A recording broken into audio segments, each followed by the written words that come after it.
ಪ್ರಿಯ ವಿದ್ಯಾರ್ಥಿಗಳೇ, ಇಂದು ರಾಷ್ಟ್ರಪತಿಯವರ ಕುರಿತಾಗಿ ಇನ್ನೊಂದು ಮುಖ್ಯವಾದ ವಿಷಯದ ಬಗ್ಗೆ ಚರ್ಚೆಯನ್ನು ಮಾಡಬೇಕಾಗಿದೆ. ಇಲ್ಲಿವರೆಗೆ ರಾಷ್ಟ್ರಪತಿಯವರ ಸಾಮಾನ್ಯವಾದ ಅಧಿಕಾರ ಕಾರ್ಯಗಳ ಬಗ್ಗೆ ನಾವು ಚರ್ಚೆ ಮಾಡಿದ್ವಿ. Today we are going to discuss about the emergency powers of the president, which are very extraordinary and used very rarely. ಈ ಅಧಿಕಾರಗಳನ್ನು ಅಸಾಮಾನ್ಯ ಅಧಿಕಾರಗಳು ಅಂತ ಹೇಳ್ತೀವಿ ಮತ್ತು ಅತ್ಯಂತ ವಿರಳ ಸಂದರ್ಭದಲ್ಲಿ ಮಾತ್ರ ನಾವು ಇದನ್ನು ಬಳಸಿಕೊಳ್ಳುವಂಥದ್ದು, ಒನ್ಸ್ ಇನ್ ಎ ವೈಲ್. ಇವುಗಳಿಗೆ ಎಮರ್ಜೆನ್ಸಿ ಪವರ್ಸ್ ಅಂತ ಯಾಕೆ ಟೈಟಲ್ ಕೊಟ್ಟಿದ್ದಾರೆ ಅಂದರೆ, it arises in a very special situation, unforeseen and extraordinary conditions ಉಂಟಾದಾಗ ಆವಾಗ ಈ ಅಧಿಕಾರಗಳನ್ನು ರಾಷ್ಟ್ರಪತಿಗಳು ಬಳಸ್ಕೊಳ್ತಾರೆ. ಇದರ ವಿವರ ಸಂವಿಧಾನದಲ್ಲಿ ಎಲ್ಲಿ ಸಿಗುತ್ತೆ ಅಂದರೆ, ಪಾರ್ಟ್ 18 ಭಾಗ 18ನೇ ಭಾಗದಲ್ಲಿ ಈ ಬಗ್ಗೆ ವಿವರಣೆ ಸಂವಿಧಾನದಲ್ಲಿ ಸಿಗುತ್ತೆ. ಪಾರ್ಟ್ 18 ಸಿಗುತ್ತೆ. ಆರ್ಟಿಕಲ್ ನಂಬರ್ಸ್ ಇಲ್ಲಿ ಮೆನ್ಷನ್ ಮಾಡಿದ್ದೀನಿ, 352, 356, 360. ಓಕೆ. ಸೊ ಚರ್ಚೆಯ ಆರಂಭದಲ್ಲಿ ಗಮನಿಸಬೇಕಾದ ಅಂಶ ಏನು ಅಂದರೆ, ರಾಷ್ಟ್ರಪತಿಗಳು ಈ ಅಧಿಕಾರಗಳನ್ನು ಅಗೇನ್ ತಮ್ಮ ಡಿಸ್ಕ್ರಿಷರಿಯ ಮೂಲಕ ಮಾಡುವಂಥದ್ದಲ್ಲ. That point you have to understand in the beginning itself. No discretion here, no discretion here. ಇಲ್ಲೂ ಕೂಡ ರಾಷ್ಟ್ರಪತಿಗಳಿಗೆ ಯಾವುದೇ ವಿವೇಚನೆ ಅಧಿಕಾರ ಇರಲ್ಲ. No discretion. ತಮ್ಮ ಮನಸ್ಸಿಗೆ ತೋಚಿದಂತೆ ಈ ಅಧಿಕಾರಗಳನ್ನು ರಾಷ್ಟ್ರಪತಿಯವರು ಬಳಸಕ್ಕೆ ಬರಲ್ಲ. ಇದನ್ನು ಘೋಷಣೆ ಮಾಡಬೇಕಾದಾಗ it should be recommended by the council of ministers headed by the prime minister. ಪ್ರಧಾನಮಂತ್ರಿಯವರ ಸಲಹೆಯ ಮೇರೆಗೆ ಮಾತ್ರ ಇದನ್ನು ಮಾಡಲಿಕ್ಕೆ ಸಾಧ್ಯ. Only on the advice by the prime minister. ಪ್ರಧಾನಮಂತ್ರಿಯವರ ಸಲಹೆ ಮೇರೆಗೆ ಮಾತ್ರ ಇವುಗಳನ್ನು ಮಾಡಲಿಕ್ಕೆ ಅವಕಾಶ ಇದೆಯೇ ಹೊರತು ರಾಷ್ಟ್ರಪತಿಗಳು ತಮ್ಮಷ್ಟಕ್ಕೆ ತಾವು ಈ ತುರ್ತು ಪರಿಸ್ಥಿತಿಯನ್ನು ಘೋಷಣೆ ಮಾಡಲಿಕ್ಕೆ ಬರಲ್ಲ. That's very clear. ಅದನ್ನೇ ನಾನಲ್ಲಿ ಡಿಸ್ಕ್ರಿಷನ್ ಇಲ್ಲ ಅಂತ ಹೇಳಿದೆ. ಇದು ವಿವೇಚನಾ ಅಧಿಕಾರದಲ್ಲಿ ಬರಲ್ಲ. ವಿವೇಚನಾಧಿಕಾರ ಇರುವುದಿಲ್ಲ. ಈ ಪಾಯಿಂಟನ್ನು ನೆನಪಿಟ್ಕೊಳ್ಳಿ. ವಿವೇಚನಾ ಅಧಿಕಾರ ಇರುವುದಿಲ್ಲ. Okay. So this point you should always remember till the end of the discussion. ನಾವು ರಾಷ್ಟ್ರಪತಿಯವರ ಬಗ್ಗೆ ಯಾವಾಗೇ ಚರ್ಚೆ ಮಾಡಿದರೂ ಈ ಅಂಶಗಳು ನಿಮಗೆ ಗೊತ್ತಿರಬೇಕು. ಸೊ ಇದನ್ನು ಗಮನದಲ್ಲಿಟ್ಕೊಟ್ಟು ಬೇರೆ ಬೇರೆ ಸಂದರ್ಭಗಳಲ್ಲಿ ರಾಷ್ಟ್ರಪತಿಗಳು ಬೇರೆ ಬೇರೆ ರೀತಿಯ ತುರ್ತು ಪರಿಸ್ಥಿತಿಯನ್ನು ಘೋಷಣೆ ಮಾಡಲಿಕ್ಕೆ ಅವಕಾಶ ಇದೆ. ಮತ್ತು ಚರ್ಚೆಯ ಆರಂಭದಲ್ಲಿ ಇನ್ನೊಂದು ವಿಷಯ ಕೂಡ ನೀವು ಗಮನಿಸಬೇಕು. ಇದನ್ನು ಯಾವ ದೇಶದ ಸಂವಿಧಾನದಿಂದ ನಾವು ಅಳವಡಿಸಿಕೊಂಡಿದ್ದೇವೆ ಅಂತ ಕೂಡ ಕೇಳ್ಬೋದು. So this is modelled on German constitution, borrowed from German constitution. German ಸಂವಿಧಾನದಿಂದ ಇದನ್ನು ಎರವಲು ಪಡೆಯಲಾಗಿದೆ. ಜರ್ಮನ್ ಸಂವಿಧಾನದಿಂದ ಇದನ್ನು ಎರವಲು ಪಡೆಯಲಾಗಿದೆ. ಅಂದರೆ ಎಮರ್ಜೆನ್ಸಿ ಪ್ರಾವಿಷನ್ಸ್ ಏನಿದೆ, ತುರ್ತು ಪರಿಸ್ಥಿತಿಯ ಅಧಿಕಾರಗಳು ಅಂತ ಏನಿದೆ, ಇದನ್ನು ಜರ್ಮನ್ ದೇಶದ ಸಂವಿಧಾನ, it is also known as Weimar constitution. ಅದಕ್ಕೆ ವೇಮರ್ ಕಾನ್ಸ್ಟಿಟ್ಯೂಷನ್ ಅಂತ ಆ ದೇಶದಲ್ಲಿ ಕರೀತಾರೆ. ವೇಮರ್ ಸಂವಿಧಾನ ಅಂತ ಕೂಡ ಕರೀತಾರೆ. ಆ ವೇಮರ್ ಸಂವಿಧಾನದ ಮಾದರಿಯಾಗಿ ಇಟ್ಟುಕೊಂಡು ಅಂಬೇಡ್ಕರ್ ಅವರು ನಮ್ಮ ದೇಶದಲ್ಲೂ ಕೂಡ ಈ 3 ಪ್ರಕಾರದ ತುರ್ತು ಪರಿಸ್ಥಿತಿಗಳನ್ನು ನಮಗೆ ಹೇಳಿದ್ದಾರೆ. ಈಗ ಅವುಗಳನ್ನ ಒಂದೊಂದಾಗಿ ನೋಡ್ತಾ ಹೋಗಬೇಕು. ಮತ್ತು ಪೂರ್ವದಲ್ಲಿ ಇನ್ನೊಂದು ವಿಷಯ ನಿಮ್ಮ ಗಮನಕ್ಕೆ ತರಬೇಕು. This emergency should be used rarely, sparingly ಅಂತ ಆರ್ಟಿಕಲ್ ಹೇಳುತ್ತೆ. ಈ ತುರ್ತು ಪರಿಸ್ಥಿತಿಯ ಅಧಿಕಾರಗಳನ್ನು ಬೇಕಾಬಿಟ್ಟಿಯಾಗಿ ಅಥವಾ ಸರ್ವೇ ಸಾಮಾನ್ಯವಾದ ರೀತಿಯಲ್ಲಿ ರಾಷ್ಟ್ರಪತಿಗಳು ಬಳಸುವಂತಿಲ್ಲ. ಇದೊಂಥರ ಸರ್ಜರಿ ಇದ್ದಂತೆ.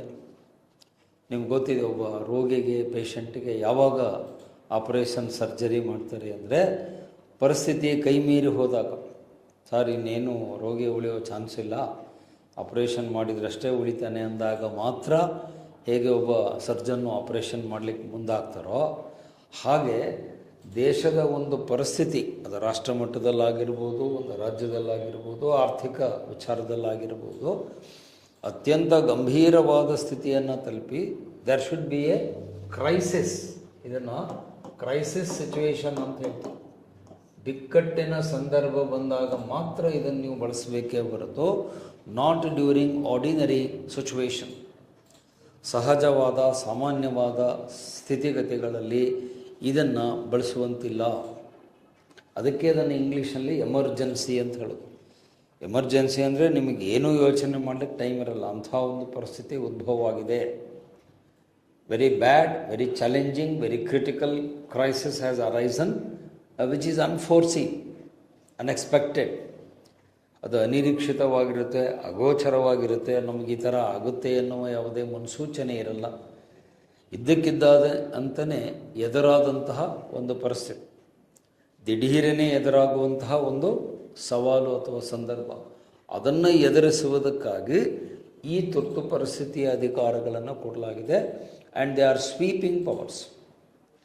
ಸ್ವೀಪಿಂಗ್ ಪವರ್ಸ್ ಅಂದರೆ ಇಂಗ್ಲೀಷಲ್ಲಿ ಅಗಾಧವಾದ ಅಧಿಕಾರಗಳನ್ನು ಕೇಂದ್ರ ಸರ್ಕಾರ ಪಡೆದುಕೊಳ್ಳುತ್ತೆ. ರಾಷ್ಟ್ರಪತಿಯವರು ಎಮರ್ಜೆನ್ಸಿ ಡಿಕ್ಲೇರ್ ಮಾಡಿದರು ಅಂದರೆ your constitution becomes abnormal, not normal.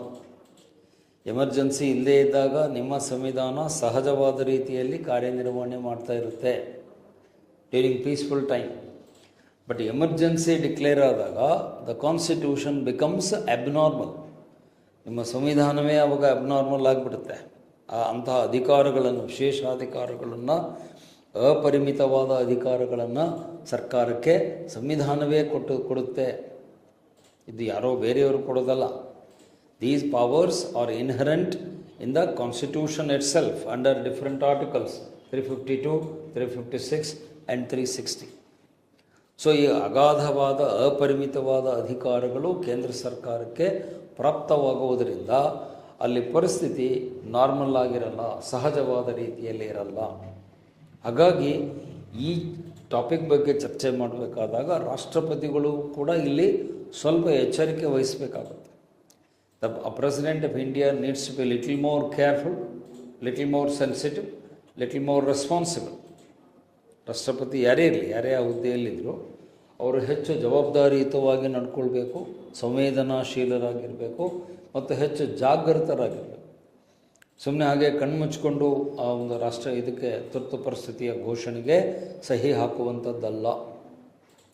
ಯಾಕೆಂದರೆ ಒಮ್ಮೆ ರಾಷ್ಟ್ರಪತಿಗಳು ಸಹಿ ಹಾಕಿದರು ಅಂದರೆ ದೇಶದಲ್ಲಿ ಒಂಥರ ಅಲ್ಲೋಲ ಕಲ್ಲೋಲವಾದ ಪರಿಸ್ಥಿತಿ ನಿರ್ಮಾಣ ಆಗುತ್ತೆ.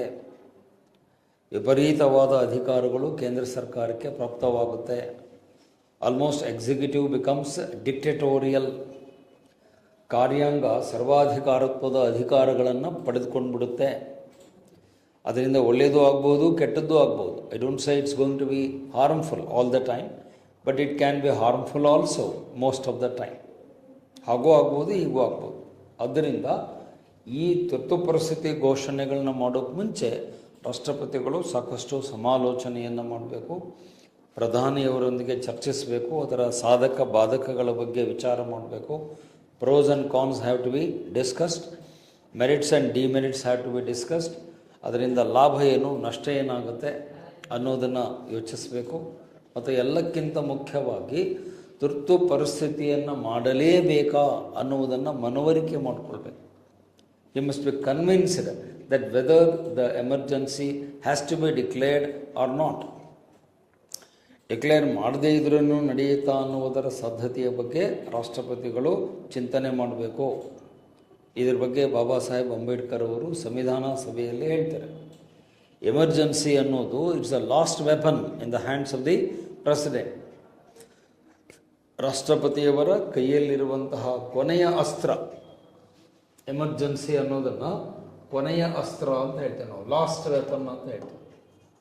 ಈ ಕೊನೆಯ ಅಸ್ತ್ರವನ್ನು ನೀವು ಯಾವ ಬೇಕು ಅವಾಗ ಬಳಸುವಂಥದ್ದಲ್ಲ. It is the last weapon, not the first weapon. ಒಂದೇನಾದರೂ ಸಮಸ್ಯೆ ಬಂತು ಅಂದ್ಕೂಡಲೇ ಎಮರ್ಜೆನ್ಸಿ ಹಾಕಿಬಿಡಿ ಅಂತ ಹೇಳೋದಲ್ಲ. ಎಲ್ಲ ಪರಿಹಾರಗಳನ್ನು ಹುಡುಕಾಡಿ, ಎಲ್ಲ ಬೇರೆ ಬೇರೆ ಮಾರ್ಗಗಳನ್ನು ಅನುಸರಿಸಿ ನೋಡಿ, ಅವು ಯಾವಕ್ಕೂ ಸಮಸ್ಯೆ ಇತ್ಯರ್ಥ ಆಗಲ್ಲ ಅನ್ನುವ ಹಂತಕ್ಕೆ ಬಂದು ನಮಗೆ ಇನ್ನೇನು ಬೇರೆ ದಾರಿ ಇಲ್ಲ, no way other than this, no alternative available, ನಾವು ಎಮರ್ಜೆನ್ಸಿ ಬಿಟ್ಟರೆ ಬೇರೆ ಏನೂ ಇಲ್ಲ ಸರ್, ಇದನ್ನು ಮಾಡಲೇಬೇಕು ಎನ್ನುವ ಅನಿವಾರ್ಯತೆ. ಎಮರ್ಜೆನ್ಸಿಯನ್ನು ಯಾವಾಗ ಡಿಕ್ಲೇರ್ ಮಾಡಬೇಕು ಅಂದರೆ ಅನಿವಾರ್ಯ ಸಂದರ್ಭಗಳಲ್ಲಿ, ಇನ್ಎವಿಟಬಲ್ ಸರ್ಕಮಸ್ಟಾನ್ಸಸ್ ಅಂತ ಹೇಳ್ತಾರೆ, where there is no better alternative than this. ಇದಕ್ಕಿಂತ ಉತ್ತಮವಾದಂಥ ಪರ್ಯಾಯ ಮಾರ್ಗಗಳು ಇಲ್ಲ ಅನ್ನುವ ಪರಿಸ್ಥಿತಿಯಲ್ಲಿ ಮಾತ್ರ ಇದನ್ನು ಘೋಷಣೆ ಮಾಡಬೇಕೇ ಹೊರತು ಇದು ಒಂದು ದೈನಂದಿನ ಚಟುವಟಿಕೆ ಅಲ್ಲ. And it is not A regular phenomena, it's not A routine affair. Emergency is not A routine affair and it should not be taken lightly.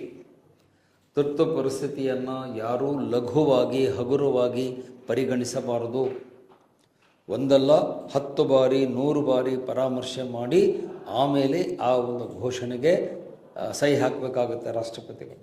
ಮತ್ತು ಯಾವುದೇ ಎಮರ್ಜೆನ್ಸಿ ಇರಲಿ, ಅದರ ಒಂದು ಅವಧಿ ಬಂದು, ಅದು ಡಿಕ್ಲರೇಷನ್ ಆದಮೇಲೆ ಅವಧಿ ಬಂದು 6 ಮಂತ್ಸ್, 6 ತಿಂಗಳ ಅವಧಿಗೆ ಅದು ಊರ್ಜಿತವಾಗಿರುತ್ತೆ. Valid for 6 months, any emergency ಯಾವುದೇ ಇರಲಿ 6 ತಿಂಗಳಿಗೆ ಅದಕ್ಕೆ ವ್ಯಾಲಿಡಿಟಿ ಇರುತ್ತೆ. ಯಾವುದೇ ಎಮರ್ಜೆನ್ಸಿ ಘೋಷಣೆ ಮಾಡಿದಾಗ ಆ ಘೋಷಣೆಯಾದ ದಿನಾಂಕದಿಂದ 6 ತಿಂಗಳವರೆಗೆ ಮಾತ್ರ ಅದು ಜಾರಿಯಲ್ಲಿರುತ್ತೆ. ಮುಂದೆ ಅಗತ್ಯವೆನಿಸಿದರೆ, ಇಫ್ ನೆಸೆಸರಿ, ಇಫ್ ನೀಡೆಡ್ ಅಂತಾರೆ ಇಂಗ್ಲೀಷಲ್ಲಿ, ಅಗತ್ಯವೆನಿಸಿದರೆ ಮತ್ತೆ 6 ತಿಂಗಳಿಗೆ ಎಕ್ಸ್ಟೆಂಡ್ ಮಾಡಬಹುದು. It can be extended for another 6 months if it is necessary. ಆ ಬಗ್ಗೆ ಸಂಸತ್ತಿನಲ್ಲಿ ಮತ್ತೆ ಚರ್ಚೆ ಮಾಡಬೇಕು, ಪಾರ್ಲಿಮೆಂಟಲ್ಲಿ ಚರ್ಚೆ ಆಗಬೇಕು, ಪಾರ್ಲಿಮೆಂಟಿನ ಅನುಮೋದನೆ ಪಡ್ಕೊಳ್ಬೇಕು. ಮತ್ತು ಯಾವುದೇ ಪ್ರಕಾರದ ತುರ್ತು ಪರಿಸ್ಥಿತಿಯನ್ನು ಘೋಷಣೆ ಮಾಡಿದರೂ ಅದಕ್ಕೆ ಸಂಸತ್ತಿನ ಅನುಮೋದನೆ ಕಡ್ಡಾಯವಾಗಿರುತ್ತೆ. You remember that point. Without the approval of the parliament, that is both houses of the parliament, no emergency can be declared. ನೀವು ಡಿಕ್ಲರೇಷನ್ ಮಾಡಬೇಕು ಅಂದರೆ ಸಂಸತ್ತಿನ ಅನುಮೋದನೆಯನ್ನು ಪಡ್ಕೊಳ್ಬೇಕು. ಸಂಸತ್ತಿನ ಅನುಮೋದನೆ ಇಲ್ಲದೆ, ಒಪ್ಪಿಗೆ ಇಲ್ಲದೇ ರಾಷ್ಟ್ರಪತಿಗಳು ಯಾವುದೇ ತುರ್ತು ಪರಿಸ್ಥಿತಿಯನ್ನು ಘೋಷಣೆ ಮಾಡಲಿಕ್ಕೆ ಬರಲ್ಲ. ಬಹುಶಃ ಈ ಪಾಯಿಂಟನ್ನು ಯಾಕೆ ಸಂವಿಧಾನದಲ್ಲಿ ಹೇಳಿದ್ದಾರೆ ಅಂದರೆ, ನಾನು ಹಲವು ಬಾರಿ ಹೇಳಿದ್ದೀನಿ, ಪಾರ್ಲಿಮೆಂಟ್ ಅಂದರೆ ಇಟ್ ರೆಪ್ರೆಸೆಂಟ್ಸ್ ದ ಪೀಪಲ್. ಈ ದೇಶದ ಜನರನ್ನು ಅದು ಪ್ರತಿನಿಧಿಸುತ್ತೆ. ಹಾಗಾಗಿ ಸಂಸತ್ತಿನ ಅನುಮೋದನೆ ಇಲ್ಲಿ ಕಡ್ಡಾಯ. ಸಂಸತ್ತಿನ ಅನುಮೋದನೆ, ಒಪ್ಪಿಗೆ ಇಲ್ಲಿ ಕಡ್ಡಾಯವಾಗಿದೆ. ಸಂಸತ್ತಿನ ಅನುಮೋದನೆ ಇಲ್ಲದೇ ನೀವು ಯಾವುದನ್ನು ಮಾಡಲಿಕ್ಕೆ ಬರಲ್ಲ. ಸಂಸತ್ತಿನ ಒಪ್ಪಿಗೆ ಅಲ್ಲಿ ಕಡ್ಡಾಯವಾಗಿದೆ. It's must and should. ಮತ್ತು ಪ್ರತ್ಯೇಕವಾಗಿ ಲೋಕಸಭೆ ಮತ್ತು ರಾಜ್ಯಸಭೆಯಲ್ಲಿ ಪ್ರತ್ಯೇಕವಾಗಿ ಈ ಎಮರ್ಜೆನ್ಸಿ ಡಿಕ್ಲರೇಷನನ್ನು ಅನುಮೋದನೆ ಮಾಡಬೇಕು by not less than 50% of the total strength of the house. ಸದನದ ಒಟ್ಟು ಸದಸ್ಯತ್ವದ 50%ಕ್ಕಿಂತ ಹೆಚ್ಚು ಸದಸ್ಯರು ಇದಕ್ಕೆ ಒಪ್ಪಿಗೆ ಕೊಡಬೇಕು. ಮತ್ತು ಹಾಜರಿದ್ದು ಮತದಾನವನ್ನು ಮಾಡುವ ಸದಸ್ಯರ ಪೈಕಿ 2/3 ಅಂತ ಹೇಳುತ್ತೆ. 2/3 of the majority present and voting, but not less than 50% of the total strength of the house. ಸದನದ ಒಟ್ಟು ಸದಸ್ಯರ ಪೈಕಿ ಅರ್ಧಕ್ಕಿಂತ ಹೆಚ್ಚು ಹಾಜರಿದ್ದು ಮತದಾನವನ್ನು, ಅಂದರೆ ವೋಟ್ ಹಾಕೋದು ಅಂತ ಹೇಳೋದಕ್ಕೆ, ಹಾಜರಿದ್ದು ಮತ ಹಾಕುವ ಸದಸ್ಯರ ಪೈಕಿ 2/3, 2/3 ಅಂತಾರೆ ಇಂಗ್ಲೀಷಲ್ಲಿ, 2/3 ಸದಸ್ಯರು ಒಪ್ಪಿಗೆಯನ್ನು ಕೊಟ್ಟರೆ ಮಾತ್ರ ದೇಶದಲ್ಲಿ ತುರ್ತು ಪರಿಸ್ಥಿತಿಯನ್ನು ರಾಷ್ಟ್ರಪತಿಗಳು ಘೋಷಿಸಬಹುದು. ಅದನ್ನು ಇಂಗ್ಲೀಷಲ್ಲಿ ಏನಂತ ಕರೀತಾರೆ, ಪ್ರಾಮುಲ್ಗೇಷನ್ ಆಫ್ ಎಮರ್ಜೆನ್ಸಿ ಅಥವಾ ಡಿಕ್ಲರೇಷನ್ ಆಫ್ ಎಮರ್ಜೆನ್ಸಿ ಅಂತ ಕರೀತಾರೆ. ರಾಷ್ಟ್ರಪತಿಗಳು ತುರ್ತು ಸ್ಥಿತಿಯನ್ನು ಘೋಷಣೆ ಮಾಡಿದ್ದಾರೆ ಅಂತ ಕನ್ನಡದಲ್ಲಿ ಹೇಳ್ತೀವಿ. ಸೊ ಈ ಬೇಸಿಕ್ ಪಾಯಿಂಟು ನಿಮ್ಮ ಗಮನದಲ್ಲಿರಲಿ. ಒಂದು, ಅದು ಅನಿವಾರ್ಯವಾಗಿರಬೇಕು, ಕೊನೆಯ ಅಸ್ತ್ರವಾಗಿರಬೇಕು, ಲಾಸ್ಟ್ ವೆಪನ್ ಅಂತ ಹೇಳ್ತೀವಿ. ಬೇರೆ ಏನು ದಾರಿ ಇಲ್ಲ ಸರ್, ಈಗ ಎಮರ್ಜೆನ್ಸಿ ಬಿಟ್ಟರೆ ಬೇರೆ ದಾರಿ ಇಲ್ಲ, ಮಾಡಲೇಬೇಕು. ಈಗ ಡಾಕ್ಟ್ರು ಆಸ್ಪತ್ರೆಗೆ ಹೋದಾಗ ಹೇಳ್ತಾರೆ ನೋಡ್ರಿ, ಕ್ಯಾನ್ಸರ್ ಆಗಿದೆ, ಇಂಜೆಕ್ಷನ್ನು ಟ್ಯಾಬ್ಲೆಟು ಎಲ್ಲ ಕೊಟ್ಟು ನೋಡ್ತಾರೆ, ಯಾವುದಕ್ಕೂ ಕಡಿಮೆ ಆಗಲಿಲ್ಲ, ಕೆಮೊಥೆರಪಿ ಮಾಡ್ತಾರೆ, ಬೇರೆ ಇದನ್ನು ಕೊಡೋದು ರೇಡಿಯೇಷನ್ ಮಾಡ್ತಾರೆ, ಏನು ಮಾಡಿದರೂ ಕ್ಯಾನ್ಸರ್ ಕಂಟ್ರೋಲ್ ಆಗಲಿಲ್ಲ ಅಂದರೆ ಅವಾಗ ಡಾಕ್ಟ್ರ್ ಹೇಳ್ತಾರೆ, ಇಲ್ಲಮ್ಮ ನಾವು ಆಪ್ರೇಷನ್ ಮಾಡಬೇಕಾಗುತ್ತೆ, ಆ ಕ್ಯಾನ್ಸರ್ ಗಡ್ಡೆಯನ್ನು ಹೊರತೆಗಿಬೇಕಾಗುತ್ತೆ, ಆಪರೇಷನ್ನಿಗೆ ಸಿದ್ಧರಾಗ್ರಿ ಅಂತಾರೆ. ಹಾಗೆ ಒಬ್ಬ ರೋಗಿಗೆ ಆಪರೇಷನ್ ಮಾಡುವುದು ಹೇಗೆ ಅಂತಿಮವಾದ ಹಂತವೋ ಹಾಗೆ ಎಮರ್ಜೆನ್ಸಿ ಡಿಕ್ಲೇರ್ ಮಾಡೋದು ಅಂದರೆ ಅಲ್ಲಿ ವ್ಯವಸ್ಥೆ ಏನಾಗಿದೆ, it enters ICU, intensive care ಯೂನಿಟಿಗೆ ಹೋಗಿದ್ದೀರಿ, ಆಪರೇಷನ್ ಥಿಯೇಟ್ರ್ನಲ್ಲಿ OT, the nation is under OT ಅಂತ ಹೇಳ್ತೀವಿ, ರಾಷ್ಟ್ರ ಆಪರೇಷನ್ ಥಿಯೇಟ್ರ್ ಒಳಗಡೆ ಹೋಯಿತು ಅಂತ ಅರ್ಥ. ಆವಾಗ ಸ್ವೀಪಿಂಗ್ ಅಧಿಕಾರಗಳನ್ನು, ವಿಶೇಷ ಅಧಿಕಾರಗಳನ್ನು ಕೇಂದ್ರ ಸರ್ಕಾರ ಪಡೆದುಕೊಳ್ಳುತ್ತೆ. ಸೊ ಈ ಬ್ಯಾಕ್ಗ್ರೌಂಡನ್ನು ಗಮನದಲ್ಲಿಟ್ಕೊಂಡು ಒಂದೊಂದು ತುರ್ತು ಪರಿಸ್ಥಿತಿಯನ್ನು ನಾನೀಗ ಹೇಳ್ತಾ ಹೋಗ್ತೀನಿ, ಗಮನ ಕೊಟ್ಟು ಕೇಳಿ. ಅದರಲ್ಲಿ ಮೊದಲನೇದೇನು, ನ್ಯಾಷನಲ್ ಎಮರ್ಜೆನ್ಸಿ, ರಾಷ್ಟ್ರೀಯ ತುರ್ತು ಪರಿಸ್ಥಿತಿ. ರಾಷ್ಟ್ರಪತಿಗಳು ಘೋಷಿಸಬಹುದಾದಂಥ ಮೊದಲನೇ ಪ್ರಕಾರದ ಎಮರ್ಜೆನ್ಸಿ ಯಾವುದು ಅಂದರೆ ನ್ಯಾಷನಲ್ ಎಮರ್ಜೆನ್ಸಿ, ರಾಷ್ಟ್ರೀಯ ತುರ್ತು ಪರಿಸ್ಥಿತಿ ಅಂತ ಅದನ್ನು ಕರೀತಾರೆ. ಅದಕ್ಕೆ ಸಂಬಂಧಪಟ್ಟ ಆರ್ಟಿಕಲ್ 352, 352ನೇ ಕಲಮಿನ ಅಡಿಯಲ್ಲಿ ಘೋಷಣೆಯಾಗುತ್ತೆ. ಆರ್ಟಿಕಲ್ ನೆನ್ಪಿಟ್ಕೊಳ್ಳಿ, ಪ್ರಿಲಿಮ್ಸಲ್ಲಿ ಕೇಳ್ತಾನೆ.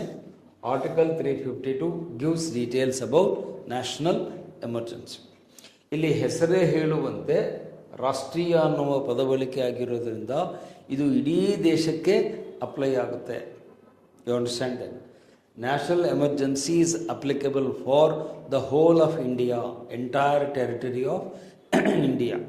ಭಾರತದ ಎಲ್ಲ ಭೂಪ್ರದೇಶಕ್ಕೆ, ಎಲ್ಲ ರಾಜ್ಯಗಳು, ಕೇಂದ್ರಾಡಳಿತ ಪ್ರದೇಶಗಳು ಎಲ್ಲರಿಗೂ ಅನ್ವಯವಾಗುವಂಥದ್ದು ರಾಷ್ಟ್ರೀಯ ತುರ್ತು ಪರಿಸ್ಥಿತಿ.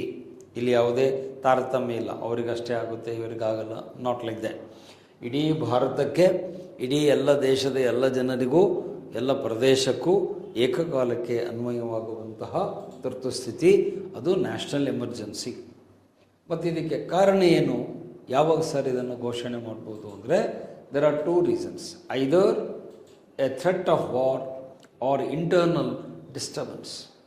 ಮೂಲ ಸಂವಿಧಾನದಲ್ಲಿ ಏನು ಹೇಳಿದರು ಅಂದರೆ ಯುದ್ಧದ ಅಪಾಯ ಅಥವಾ ಭೀತಿ ಇದ್ದರೆ, ಯುದ್ಧ ನಡೆಯುವಂಥ ಸಂದರ್ಭ ಸನ್ನಿವೇಶ ಸೃಷ್ಟಿಯಾಗಿದ್ದರೆ, ಶತ್ರು ರಾಷ್ಟ್ರಗಳು ನಮ್ಮ ಮೇಲೆ ಯುದ್ಧವನ್ನು ಮಾಡ್ತಾರೆ ಅನ್ನುವಂಥ ಮಾಹಿತಿ ಬಂದು, ಪಾಕಿಸ್ತಾನ ಇರ್ಬೋದು, ಚೀನಾ ಇರ್ಬೋದು, ಯುದ್ಧವನ್ನು ಮಾಡಬೇಕಾದಂಥ ಅನಿವಾರ್ಯತೆ ಬಂದಾಗ ನೀವು ನ್ಯಾಷನಲ್ ಎಮರ್ಜೆನ್ಸಿಯನ್ನು ಘೋಷಣೆ ಮಾಡ್ಬೋದು. The situation of war or aggression, threat of war or aggression ಅಂತ ಹೇಳ್ತಾರೆ. ಒಂದು. ಎರಡನೇದು, ಮೂಲ ಸಂವಿಧಾನದಲ್ಲಿ ಏನಿತ್ತು ಅಂದರೆ ಇಂಟರ್ನಲ್ ಡಿಸ್ಟರ್ಬೆನ್ಸ್ ಅಂತಿತ್ತು. ಆಂತರಿಕ ಗಲಭೆ, ಆಂತರಿಕ ಕ್ಷೋಭೆ, ಆಂತರಿಕ ಅಶಾಂತಿ ಇದ್ದಾಗ ಘೋಷಣೆ ಮಾಡ್ಬೋದು ಅಂತ. ಆದರೆ ಅಲ್ಲೇನಾಯಿತು, ಇಂದಿರಾ ಗಾಂಧಿಯವರು ಒಂದು ಬಾರಿ ರಾಷ್ಟ್ರೀಯ ತುರ್ತು ಪರಿಸ್ಥಿತಿಯನ್ನು ಮಿಸ್ಯೂಸ್ ಮಾಡಿದರು. It was misuse by Indira Gandhi once. ಒಂದು ಸಂದರ್ಭದಲ್ಲಿ ಅದನ್ನು ಇಂದಿರಾ ಗಾಂಧಿಯವರು ಮಿಸ್ಯೂಸ್ ಮಾಡ್ತಾರೆ. ಆ ನ್ಯಾಷನಲ್ ಎಮರ್ಜೆನ್ಸಿಯನ್ನು ಮಿಸ್ಯೂಸ್ ಮಾಡುವಂಥ ಸಂದರ್ಭ, ನ್ಯಾಷನಲ್ ಎಮರ್ಜೆನ್ಸಿಯನ್ನು ಮಿಸ್ಯೂಸ್ ಮಾಡುವಂಥ ಸಂದರ್ಭ ಯಾವಾಗ ಬರುತ್ತೆ ಅಂತಂದರೆ ಇನ್ ದ ಇಯರ್ 1975, 75ಇಂದ 77ವರೆಗೆ it was declared in India. ಭಾರತದಲ್ಲಿ ಘೋಷಿತವಾಗಿತ್ತು. It was declared by Indira Gandhi. Indira ಗಾಂಧಿಯವರು ಆವಾಗ ದೇಶದ ಪ್ರಧಾನಮಂತ್ರಿ ಆಗಿದ್ದರು. ಸೊ ಪ್ರೈಮ್ ಮಿನಿಸ್ಟರ್ ಅವರೇ ಆಗಿದ್ದರು. ಸೊ ಇಂದಿರಾ ಗಾಂಧಿಯವರು ಇದನ್ನು ಘೋಷಣೆ ಮಾಡ್ತಾರೆ 75ರಲ್ಲಿ. It was declared in the month of June 25th. ಆ ಡೇಟ್ ಕೂಡ ನೆನಪಿಟ್ಕೊಳ್ಳಿ. ಜೂನ್ 25 ಮಿಡ್ನೈಟ್, ಮಧ್ಯರಾತ್ರಿಗೆ ಅದು ಘೋಷಣೆಯಾಗುತ್ತೆ. At that time president was, ರಾಷ್ಟ್ರಪತಿ ಯಾರಿದ್ದರು ಅದನ್ನು ಘೋಷಣೆ ಮಾಡಿದಾಗ ರಾಷ್ಟ್ರಪತಿ ಯಾರಿದ್ದರು ಅಂತ ಹೇಳಿದರೆ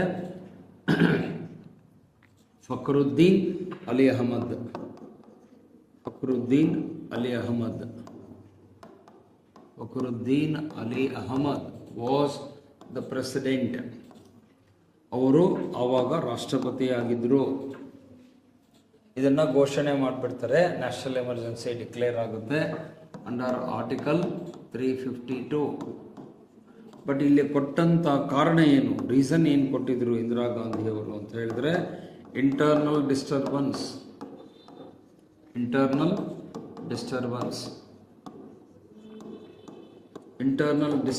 ಅಂತ ಹೇಳಿದರು. ಆಂತರಿಕ ಗಲಭೆ ಅದರ ಕಾರಣವನ್ನು ಕೊಟ್ಟು ಮಾಡಿದ್ರು. ರೀಸನ್ ಏನು ಅಂತ ನಿಮಗೆಲ್ಲ ಗೊತ್ತಿದೆ, ಇತಿಹಾಸ ಓದಿದಿರಿ. 75ರಲ್ಲಿ ಒಂದು ತೀರ್ಪು ಬಂದಿತ್ತು ಇಂದಿರಾ ಗಾಂಧಿಯವರ ವಿರುದ್ಧ. ಅಲಹಾಬಾದ್ ಹೈಕೋರ್ಟ್ ತೀರ್ಪು ಕೊಟ್ಟು ಚುನಾವಣಾ ಅಕ್ರಮಗಳನ್ನು ಎಸಗಿದ್ದಾರೆ ಅಂತ ಹೇಳಿ ಜಸ್ಟಿಸ್ BP ಸಿನ್ಹಾ ಎನ್ನುವಂಥ ನ್ಯಾಯಾಧೀಶರು ಇಂದಿರಾ ಗಾಂಧಿಯವರ ವಿರುದ್ಧ ತೀರ್ಪು ಕೊಟ್ಟಿದ್ದರು ಅಲಹಾಬಾದ್ ಹೈಕೋರ್ಟ್. ಅದರ ಅಡಿಯಲ್ಲಿ ಇಂದಿರಾ ಗಾಂಧಿಯವರನ್ನು ಬಂಧಿಸುವುದಕ್ಕೆ ಆದೇಶ ಆಗಿತ್ತು. ಅವ್ರನ್ನ ಅರೆಸ್ಟ್ ಮಾಡಿ 6 ತಿಂಗಳು ಜೈಲಲ್ಲಿ ಹಾಕ್ರಿ ಅಂತ ಅಲಹಾಬಾದ್ ಹೈಕೋರ್ಟ್ ತೀರ್ಪು ಕೊಟ್ಟಿತ್ತು. ಅದು ಇಂದಿರಾ ಗಾಂಧಿಯವರಿಗೆ ಇರುಸುಮುರುಸನ್ನು ಉಂಟು ಮಾಡುವಂಥದ್ದು. It was embarrassing for the prime minister. But ನನ್ನ ಪ್ರಕಾರ ಅವಾಗ ಇಂದಿರಾ ಗಾಂಧಿಯವರು ಪ್ರಜಾಪ್ರಭುತ್ವದ ದಾರಿಯಲ್ಲಿ ಹೋಗಬೇಕಾಗಿದ್ದರೆ ಶಿ ಶುಡ್ ಹ್ಯಾವ್ ರಿಸೈನ್ಡ್. ಅವರು ತಮ್ಮ ಹುದ್ದೆಗೆ ರಾಜೀನಾಮೆಯನ್ನು ಕೊಟ್ಟು ಪದತ್ಯಾಗ ಮಾಡಿದರೆ ಈ ಒಂದು ಘಟನೆ ತಲೆದೋರ್ತಾ ಇರಲಿಲ್ಲ. ಬಟ್ ಅನ್ಫಾರ್ಚುನೇಟ್ಲಿ ಅವ್ರು ಹಾಗೆ ಮಾಡಲಿಲ್ಲ. Even she did not take the matter to supreme ಕೋರ್ಟಿಗೆ ಅಪೀಲಿಗೂ ಹೋಗಲಿಲ್ಲ. ನಿಮ್ಗೆ ಗೊತ್ತಿದೆ, ಯಾವುದೇ ಹೈಕೋರ್ಟ್ ತೀರ್ಪು ಕೊಟ್ಟಾಗ ಮೇಲ್ಮನವಿಗೆ ಹೋಗಲಿಕ್ಕೆ ಅವಕಾಶ ಇರುತ್ತೆ. ಅಲಹಾಬಾದ್ ನ್ಯಾಯಾಲಯದ ತೀರ್ಪನ್ನು ಸುಪ್ರೀಂ ಕೋರ್ಟ್ನಲ್ಲೂ ಕೂಡ ಅದನ್ನು ಚಾಲೆಂಜ್ ಮಾಡಲಿಕ್ಕೂ ಕೂಡ ಇಂದಿರಾ ಗಾಂಧಿಯವರು ಹೋಗಲಿಲ್ಲ. ನೇರವಾಗಿ ಅವರು ಏನು ಯೋಚನೆ ಮಾಡಿಬಿಟ್ರು, ನಾನು ಈ ಒಂದು ಬಂಧನದಿಂದ ತೀರ್ಪಿನಿಂದ ತಪ್ಪಿಸ್ಕೊಳ್ಳೋದಕ್ಕಿರುವ ಒಂದೇ ಒಂದು ಮಾರ್ಗ ಅಂದರೆ ಎಮರ್ಜೆನ್ಸಿ ಘೋಷಣೆ ಮಾಡಿಬಿಟ್ಟು.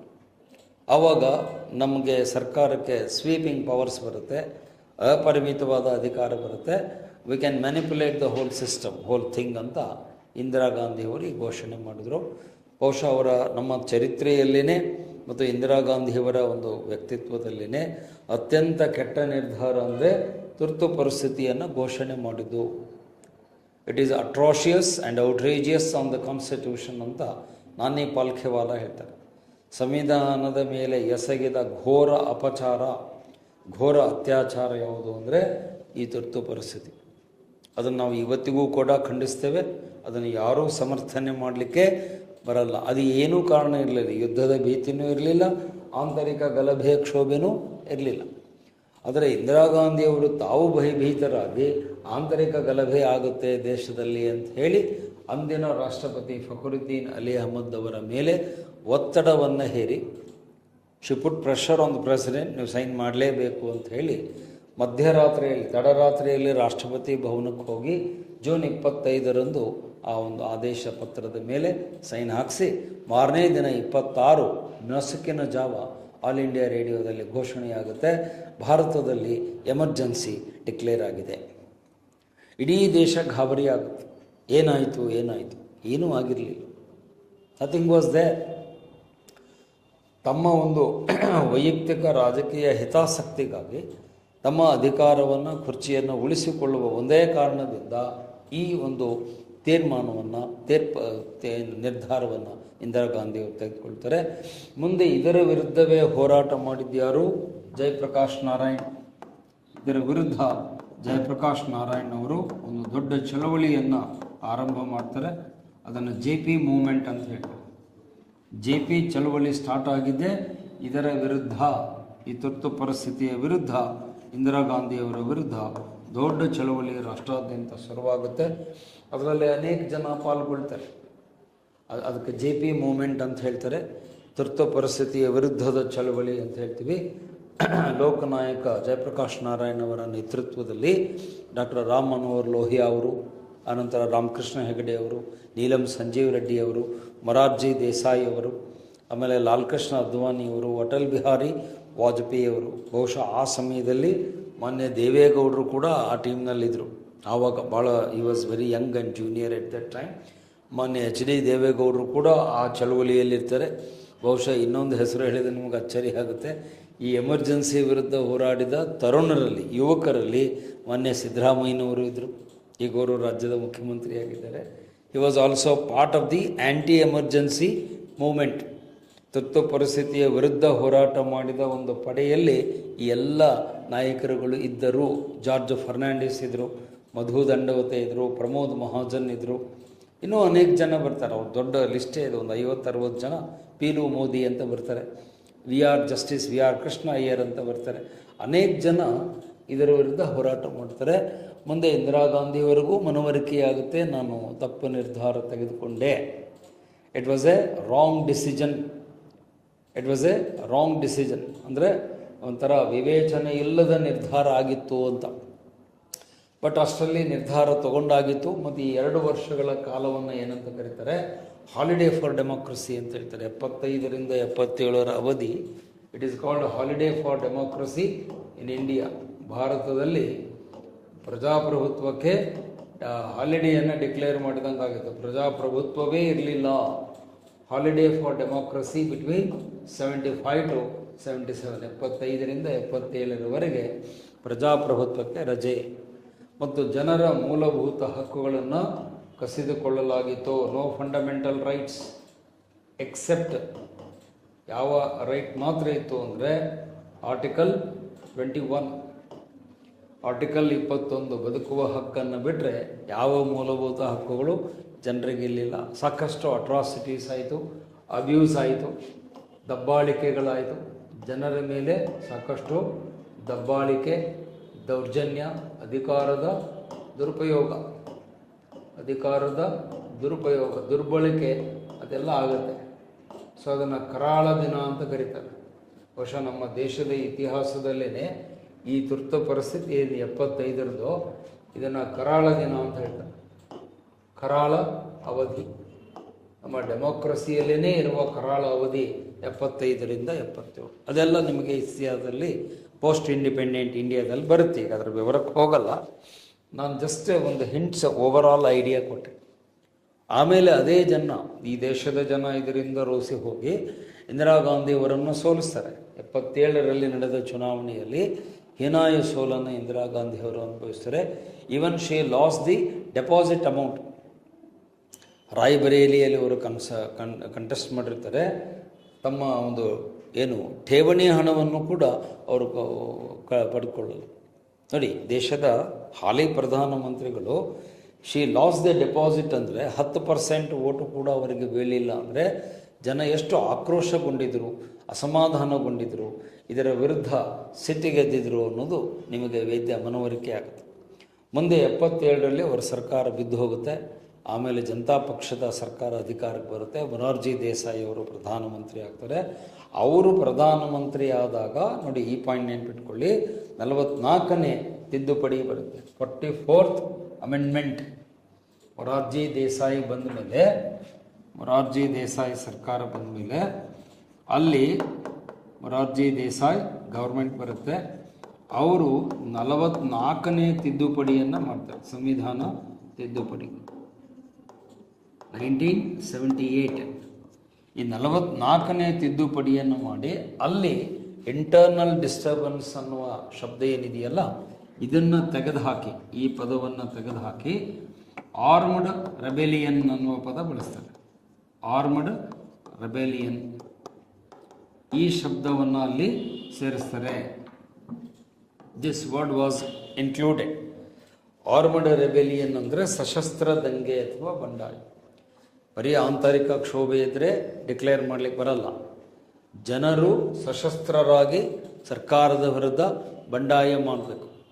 Armed revolt or rebellion against the government, ಅವಾಗ ಮಾತ್ರ ಈ ಥರದ ನಿರ್ಧಾರ ತಗೊಳ್ಬೇಕೇ ಹೊರತು ರಾಜಕೀಯ ಸ್ವರೂಪದ ಪ್ರತಿಭಟನೆ, ಚಳವಳಿ ಅಥವಾ ಜನಾಂದೋಲನ ಮಾಡಿದಾಗ ಎಮರ್ಜೆನ್ಸಿ ಹಾಕಲಿಕ್ಕೆ ಬರಲ್ಲ ಅಂಥೇಳಿ ಮೊರಾರ್ಜಿ ದೇಸಾಯಿ ಸರ್ಕಾರ 44ನೇ ತಿದ್ದುಪಡಿಯ ಮೂಲಕ 1978ಅಲ್ಲಿ ತಿದ್ದುಪಡಿಯನ್ನು ಮಾಡ್ತಾರೆ. ಆರ್ಟಿಕಲ್ 352 ವಾಸ್ ಅಮೆಂಡೆಡ್ ಇನ್ 1978. ಅಲ್ಲಿ ಈ ಶಬ್ದವನ್ನು ತೆಗೆದುಹಾಕ್ತಾರೆ. ಇಂಟರ್ನಲ್ ಡಿಸ್ಟರ್ಬೆನ್ಸ್ ಅನ್ನೋದನ್ನು ತೆಗೆದುಹಾಕಿ ಅದರ ಬದಲಾಗಿ ಆರ್ಮ್ಡ್ ರೆಬೆಲಿಯನ್, ಸಶಸ್ತ್ರ ದಂಗೆ ಅಥವಾ ಬಂಡಾಯ ಅನ್ನುವ ಪದವನ್ನು ಸೇರಿಸಿದ್ದಾರೆ. ಸೊ ಈಗ ನೀವು ಆರ್ಟಿಕಲ್ 352 ಓದಬೇಕಾದಾಗ war, threat of war or armed rebellion ಅಂತ ಓದಬೇಕು. ರಾಷ್ಟ್ರೀಯ ತುರ್ತು ಪರಿಸ್ಥಿತಿ ಯಾವಾಗ ಆಗುತ್ತೆ ಅಂದರೆ ಯುದ್ಧದ ಭೀತಿ ಅಥವಾ ಸಶಸ್ತ್ರ ಬಂಡಾಯ ದೇಶದಲ್ಲಿ ನಡೆದಾಗ ಮಾತ್ರವೇ ರಾಷ್ಟ್ರಪತಿಗಳು ಘೋಷಣೆ ಮಾಡಬೇಕೆ. ರಾಷ್ಟ್ರೀಯ ತುರ್ತುಪತಿ ಘೋಷಣೆಯಾದಾಗ ಅತಿ ದೊಡ್ಡ ಕೆಟ್ಟ ಪರಿಣಾಮ ಅಂದರೆ your fundamental rights will be suspended. ನಾಗರಿಕರ ಮೂಲಭೂತ ಹಕ್ಕುಗಳು ರದ್ದಾಗ್ತವೆ. ಎಕ್ಸೆಪ್ಟ್ ಆರ್ಟಿಕಲ್ 21, 21ನೇ ಆರ್ಟಿಕಲ್ ಮಾತ್ರ ಜಾರಿಯಲ್ಲಿರುತ್ತೆ, ರೈಟ್ ಟು ಲೈಫ್. ಈವನ್ ನಿಮಗೆ ಆಶ್ಚರ್ಯ ಆಗುತ್ತೆ, ಆರ್ಟಿಕಲ್ 32 ಕೂಡ ರದ್ದಾಗುತ್ತೆ, ನೆನ್ಪಿಟ್ಕೊಳ್ಳಿ. ಆರ್ಟಿಕಲ್ 32 ವಿಲ್ ಬಿ ಸಸ್ಪೆಂಡೆಡ್, ಸಸ್ಪೆನ್ಷನ್ನಲ್ಲಿರುತ್ತೆ. ಅಂದರೆ ನೀವು ಅದರ ಪರಿಣಾಮವನ್ನು ಅರ್ಥ ಮಾಡಿಕೊಳ್ಳಿ. ಎಮರ್ಜೆನ್ಸಿ ಇದ್ದಾಗ ಆರ್ಟಿಕಲ್ 32 ಈಸ್ ಅಂಡರ್ ಸಸ್ಪೆನ್ಷನ್. ಅಂದರೆ ಸಂವಿಧಾನಾತ್ಮಕ ಪರಿಹಾರಗಳ ಹಕ್ಕು ಇದಿರಲ್ಲ. ಎಮರ್ಜೆನ್ಸಿ ಇದ್ದಾಗ ಆರ್ಟಿಕಲ್ 32 ಜಾರಿಯಲ್ಲಿರಲ್ಲ. ನೀವು ಕೋರ್ಟಿಗೆ ಹೋಗ್ಲಿಕ್ಕೆ ಬರಲ್ಲ, ಯಾವುದೇ ರಿಟ್ ಫೈಲ್ ಮಾಡ್ಲಿಕ್ಕೆ ಬರಲ್ಲ. Writ of habeas corpus, mandamus, ಆಮೇಲೆ ಕೋವಾರಂಟೋ, ಸರ್ಶೋರಾರಿ, ಆಮೇಲೆ ಪ್ರಹಿಬಿಷನ್, ಏನು 5 ರಿಟ್ಗಳ ಬಗ್ಗೆ ಹಿಂದೆ ಹೇಳಿದ್ದೀನಿ. ಯಾವ ರಿಟ್ಟನ್ನು ನೀವು ಕೋರ್ಟ್ಗೆ, ಸುಪ್ರೀಂ ಕೋರ್ಟ್ಗೆ ತೊಗೊಂಡು ಹೋಗ್ಲಿಕ್ಕೆ ಬರಲ್ಲ. ಆರ್ಟಿಕಲ್ 32ನೂ ಇರಲ್ಲ, 226 ಇರಲ್ಲ ಹೈಕೋರ್ಟ್ ಆದರೆ. ನಾನು ಹಿಂದಿನ ಚರ್ಚೆಯಲ್ಲಿ ಹೇಳಿದ್ದೀನಿ, ಆರ್ಟಿಕಲ್ 32 ಅಂಬೇಡ್ಕರ್ ಅವರೇ ಏನಂತ ಹೇಳ್ತಾರೆ, ಸಂವಿಧಾನದ ಹೃದಯ ಮತ್ತು ಆತ್ಮ. Article 32 is called heart and soul of the constitution. ಹೌದಾ? ಆದರೆ ಅಂತಹ ಆರ್ಟಿಕಲನ್ನೇ ಸಸ್ಪೆಂಡ್ ಮಾಡಲಿಕ್ಕೆ ಅವಕಾಶ ಎಲ್ಲಿರುತ್ತೆ? ಈ ತುರ್ತು ಪರಿಸ್ಥಿತಿ ಇದ್ದಾಗ. So when national emergency is declared, article 32 becomes suspended. It becomes inoperative. ಅದಕ್ಕೆ ಇನ್ಆಪರೇಟಿವ್ ಅಂತ. ಅದನ್ನು ನಿಷ್ಕ್ರಿಯಗೊಳಿಸಲಾಗುತ್ತೆ, ತಟಸ್ಥಗೊಳಿಸಲಾಗುತ್ತೆ. ನೀವು ಅದನ್ನು ಆಪರೇಟ್ ಮಾಡಲಿಕ್ಕೆ ಬರಲ್ಲ. ಆರ್ಟಿಕಲ್ 32 ಇಲ್ಲ ಅಂದರೆ ನನ್ನ ಪ್ರಕಾರ ಸಂವಿಧಾನವೇ ಇಲ್ಲ ಅಂತ ಹೇಳ್ಬೋದು. ಇದು ನಾನಲ್ಲ, ಅಂಬೇಡ್ಕರ್ ಅವರೇ ಹೇಳ್ತಾರೆ. ಒಂದು ಸಾರಿ ಅವರಿಗೆ ಪ್ರಶ್ನೆ ಕೇಳ್ತಾರೆ, ಇಡೀ ಸಂವಿಧಾನದಲ್ಲಿ which is the most important article, ಒಂದೇ ಒಂದು ಇಂಪಾರ್ಟೆಂಟ್ ಆರ್ಟಿಕಲ್ ಯಾವುದು ಹೇಳ್ರಿ ಅಂತ ಕೇಳಿದಾಗ ಅಂಬೇಡ್ಕರ್ ಅವರು ಉತ್ತರ ಕೊಡ್ತಾರೆ, ಆರ್ಟಿಕಲ್ 32. ಬೇರೆ ಯಾವ ಆರ್ಟಿಕಲ್ಗಳು ನಮಗೆ ಬೇಡ, ಆರ್ಟಿಕಲ್ 32 ಮೋಸ್ಟ್ ಇಂಪಾರ್ಟೆಂಟ್. ಅದು ಹೋಯಿತು ಅಂದರೆ ಇನ್ಯಾವ ಆರ್ಟಿಕಲ್ ಇದ್ರೂ ಅಷ್ಟೇ, ಇರದೇ ಇದ್ರೂ ಅಷ್ಟೇ. ಬಹುಶಃ ಅಂಬೇಡ್ಕರ್ ಅವರ ಕೊಟೇಶನ್ ಕೊಡೋದಾದರೆ, if article 32 is suspended, the constitution becomes rubbish paper ಅಂತ ಹೇಳ್ತಾರೆ. ಅದು ರಬ್ಬಿಷ್ ಪೇಪರ್ ಆಗುತ್ತೆ. You can throw it in the dustbin. ಸಂವಿಧಾನ ಅನ್ನೋದು ಒಂದು ರದ್ದಿ ಹಾಳಿ ಆಗುತ್ತೆ, ಅದನ್ನು ತೊಗೊಂಡೋಗಿ ಕಸದ ಬುಟ್ಟಿಗೆ ಹಾಕ್ರಿ ಅಂತ ಅಂಬೇಡ್ಕರ್ ಅವರು ಹೇಳ್ತಾರೆ. ಯಾವಾಗ ಎಮರ್ಜೆನ್ಸಿ, ನ್ಯಾಷನಲ್ ಎಮರ್ಜೆನ್ಸಿ ಡಿಕ್ಲೇರ್ ಆದಾಗ ಆರ್ಟಿಕಲ್ 32 ಸಸ್ಪೆಂಡ್ ಆಗುತ್ತೆ. ಅದು ಈ ದೇಶದಲ್ಲಿ ಆಗಿದೆ. ಯಾವಾಗ? 75ರಿಂದ 77. ಈಗ ಎಷ್ಟೋ ಬಾರಿ ಏನೋ ಹೇಳ್ಬೋದು, ನಾವು ಹಾಗೆ ಮಾಡಿದ್ದೇವೆ, ಹೀಗೆ ಮಾಡಿದ್ವಿ. ಆದರೆ ಇವತ್ತಿಗೂ ಕೂಡ ಇಂದಿರಾ ಗಾಂಧಿಯವರ ವಿರುದ್ಧ ಮತ್ತು ಕಾಂಗ್ರೆಸ್ ಪಕ್ಷದ ವಿರುದ್ಧ ಇರುವ ಒಂದೇ ಒಂದು ದೊಡ್ಡ ಕಳಂಕ ಅಂದರೆ, ಚರಿತ್ರೆಯಲ್ಲಿ ಹಿಸ್ಟಾರಿಕ್ ಬ್ಲಂಡರ್ ಅಂತ ಹೇಳ್ತಾರೆ, ಕಳಂಕ ಅಂದರೆ ತುರ್ತು ಪರಿಸ್ಥಿತಿಯನ್ನು ವಿನಾಕಾರಣವಾಗಿ ಘೋಷಣೆ ಮಾಡಿದರು. ಅಲ್ಲಿ ಘೋಷಣೆ ಮಾಡುವಂಥ ಯಾವುದೇ ಸಂದರ್ಭಗಳು ಇರಲಿಲ್ಲ. ಅಲಹಾಬಾದ್ ಹೈಕೋರ್ಟಿನ ತೀರ್ಪು ತಮ್ಮ ವಿರುದ್ಧ ಬಂದಿದ್ದಕ್ಕೆ, ಅದರಿಂದ ಬಂಧನದಿಂದ ತಪ್ಪಿಸಿಕೊಳ್ಳುವುದಕ್ಕೆ ಇದನ್ನು ಮಾಡಲಾಯಿತು. ಅಲ್ಲಿ ಅವ್ರ ಮುಂದೆ ಆಯ್ಕೆ ಇತ್ತು. ಇಂದಿರಾ ಗಾಂಧಿಯವರು ರಾಜೀನಾಮೆ ಕೊಡಬಹುದಿತ್ತು, ಅಥವಾ ಅದನ್ನು ಚಾಲೆಂಜ್ ಮಾಡಿ ಸುಪ್ರೀಂ ಕೋರ್ಟಿಗೆ ಹೋಗಿ ಅಲ್ಲಿ ಪ್ರಶ್ನಿಸಬಹುದಾಗಿತ್ತು. ಎರಡನ್ನೂ ಮಾಡದೆ ಮಧ್ಯರಾತ್ರಿಯಲ್ಲಿ ಇದಕ್ಕಿಂತ ರಾಷ್ಟ್ರಪತಿಯವ್ರನ್ನ ಭೇಟಿಯಾಗಿ ಅದನ್ನು ಇಡೀ ದೇಶದ ಮೇಲೆ ತುರ್ತು ಪರಿಸ್ಥಿತಿಯನ್ನು ಹೇರಿದ್ದು ಅದು ಅಕ್ಷಮ್ಯ ಅಪರಾಧ, ಚಾರಿತ್ರಿಕವಾದ ಪ್ರಮಾದ. ಅದಕ್ಕೆ ಕ್ಷಮೆ ಇಲ್ಲ, ಅದನ್ನು ಸಮರ್ಥನೆ ಮಾಡಲಿಕ್ಕೂ ಬರೋದಿಲ್ಲ. ಇವತ್ತಿನವರೆಗೂ ಅದನ್ನು ಯಾರೂ ಸಮರ್ಥನೆ ಮಾಡಿಕೊಂಡು ಹೇಳಲಿಕ್ಕೆ ಬರೋಲ್ಲ. ಸೊ ಈ ಎಕ್ಸಾಂಪಲ್ ಯಾಕೆ ಕೊಟ್ಟೆ ಅಂದರೆ, ಬಹುಶಃ ಅಲ್ಲಿ ರಾಷ್ಟ್ರಪತಿ, ಅವತ್ತಿನ ರಾಷ್ಟ್ರಪತಿ ಏನಿದ್ರು ಫಕ್ರುದ್ದೀನ್ ಅಲಿ ಅಹಮದ್, ಸ್ವಲ್ಪ ಅವರು ತಮ್ಮ ಯೋಚನೆಯನ್ನು ಮಾಡಬೇಕಾಗಿತ್ತು. ಇದನ್ನು ಡಿಕ್ಲೇರ್ ಮಾಡಬೇಕಾದಂಥ ಅನಿವಾರ್ಯತೆ ಇದೆಯಾ? ಯಾಕಂದ್ರೆ ನಿಮಗೆ ಗೊತ್ತಿದೆ, ಎಮರ್ಜೆನ್ಸಿ ಡಿಕ್ಲೇರ್ ಆದಾಗ ಜನರ ಮೂಲಭೂತ ಹಕ್ಕುಗಳು ಕಳೆದುಕೊಳ್ತಾರೆ. ಅಲ್ಲಿ ಅಧಿಕಾರದ ದುರ್ಬಳಕೆ ಆಗುತ್ತೆ, ದಬ್ಬಾಳಿಕೆ ಆಗುತ್ತೆ, ಡಿಕ್ಟೇಟರ್ಶಿಪ್ ಆಗುತ್ತೆ. Executive becomes dictatorial. ಅಲ್ಲಿ ಡೆಮೋಕ್ರಸಿ ಹೋಗುತ್ತೆ, ಅಟಾಕ್ರಸಿ ಬರುತ್ತೆ. ಅಲ್ಲಿ ಡೆಮೋಕ್ರಸಿ ಇರಲ್ಲ, ಅಟಾಕ್ರಸಿ ಬರುತ್ತೆ. ಅಂದರೆ ಅರಾಜಕತೆ ತಾಂಡವವಾಡುತ್ತೆ. ಅದೆಲ್ಲ ಈ ದೇಶದಲ್ಲಿ ಆಗಿದೆ 75ರಿಂದ 77ರವರೆಗೆ. ಅದಕ್ಕೆ ಸಾಕ್ಷಿಯನ್ನು ಕೊಟ್ಟೆ. ಅದರಿಂದ ಜನ ರೋಸಿ ಹೋಗಿ ಕೋಪಗೊಂಡು ಇಂದಿರಾ ಗಾಂಧಿಯವರನ್ನು 77ರ ಚುನಾವಣೆಯಲ್ಲಿ ಹೀನಾಯವಾಗಿ ಸೋಲಿಸ್ತಾರೆ. She lost even the deposit in the Raebareli constituency of Uttar Pradesh. ಅವರನ್ನು ಒಬ್ಬ ಸಾಮಾನ್ಯ ಕಾರ್ಯಕರ್ತ ಚುನಾವಣೆಯಲ್ಲಿ ಸೋಲಿಸ್ತಾರೆ. ಅವನ ಹೆಸರು ರಾಜನಾರಾಯಣ್ ಅಂತ. Was A ordinary party worker of Janata party. Rajnarayan ಅನ್ನುವಂಥ ಒಬ್ಬ ಸಾಮಾನ್ಯ ವ್ಯಕ್ತಿ ದೇಶದ ಪ್ರಧಾನಮಂತ್ರಿಯನ್ನು ಹೀನಾಯವಾಗಿ ಚುನಾವಣೆಯಲ್ಲಿ ಸೋಲಿಸ್ತಾರೆ. ಇದು ಇತಿಹಾಸ. ಇದನ್ನು ಯಾಕೆ ಹೇಳಿದೆ ಅಂದರೆ ಆರ್ಟಿಕಲ್ 352 ಬಂದಾಗ ಈ ಘಟನೆಗಳು ವಿಷಯಗಳು ನಿಮ್ಮ ನೆನಪಿನಲ್ಲಿ ಇರಬೇಕು. ಮತ್ತು ಅದಾದ ಮೇಲಿಂದ ಇವತ್ತಿನವರೆಗೆ ನಾವು ರಾಷ್ಟ್ರೀಯ ತುರ್ತು ಪರಿಸ್ಥಿತಿಯನ್ನು ಘೋಷಣೆ ಮಾಡಿಲ್ಲ. This the point. Except in 1975 to 77, Article 352 has not been declared, has not been promulgated since then. ಇದು ಒಂದು ಉದಾಹರಣೆಯನ್ನು ಬಿಟ್ಟರೆ ಮತ್ತು ಯಾವಾಗಲೂ ಕೂಡ ಇವತ್ತಿನವರೆಗೂ ರಾಷ್ಟ್ರೀಯ ತುರ್ತು ಪರಿಸ್ಥಿತಿಯನ್ನು ಭಾರತದಲ್ಲಿ ಘೋಷಣೆ ಮಾಡಿಲ್ಲ. This is only once it has been declared. ಒಂದೇ ಒಂದು ಬಾರಿಗೆ ಮಾತ್ರ ಇದನ್ನು ಘೋಷಿಸಲಾಗಿದೆ. ಅದಕ್ಕೆ ನಾನು ಅದನ್ನು ನಿಮಗೆ ಸ್ವಲ್ಪ ವಿವರವಾಗಿ ಹೇಳಿದೆ. ಹಾಗಾಗಿ ತುರ್ತು ಪರಿಸ್ಥಿತಿಯನ್ನು ಘೋಷಣೆ ಮಾಡಬೇಕಾದಾಗ ಪ್ರಧಾನಿಯಾದವರು ಸಲಹೆ ಕೊಡ್ತಾರೆ, ಇಲ್ಲ ಅಂತಲ್ಲ. ಆ ಸಲಹೆಯನ್ನು ಸ್ವೀಕರಿಸುವ ಸಮಯದಲ್ಲಿ ರಾಷ್ಟ್ರಪತಿಗಳಾದವರು ತಮ್ಮ ವಿವೇಚನೆಯನ್ನು ಬಳಸಬೇಕು, ತಮ್ಮ ಆಲೋಚನೆಯನ್ನು ಮಾಡಬೇಕು. ಇದು ಸರಿನಾ ತಪ್ಪಾ, ಇದನ್ನು ಮಾಡೋದರಿಂದ ದೇಶದ ಮೇಲೆ ಏನು ದುಷ್ಪರಿಣಾಮ ಆಗುತ್ತೆ ಅನ್ನೋದರ ಬಗ್ಗೆ ಸ್ವಲ್ಪ ಯೋಚನೆ ಮಾಡಬೇಕು. ಯಾಕೆ ಒಮ್ಮೆ ರಾಷ್ಟ್ರಪತಿಯವರು ಅದಕ್ಕೆ ಘೋಷಣೆಗೆ ಸಹಿ ಹಾಕಿಬಿಟ್ರು ಅಂದರೆ ಇಡೀ ದೇಶ ಅಂಧಕಾರದಲ್ಲಿ ಮುಳುಗುತ್ತೆ, ಪ್ರಜಾಪ್ರಭುತ್ವ ಹೊರಟೋಗುತ್ತೆ, ಮೂಲಭೂತ ಹಕ್ಕುಗಳು ಹಾರಿ ಹೋಗ್ತವೆ. Even judiciary becomes crippled. ನ್ಯಾಯಾಂಗಕ್ಕೂ ಕೂಡ ಅಧಿಕಾರ ಇರಲ್ಲ. ಆರ್ಟಿಕಲ್ 32 ಇಲ್ಲ ಅಂದರೆ ಅರ್ಥ ಏನು? Your supreme court becomes zero.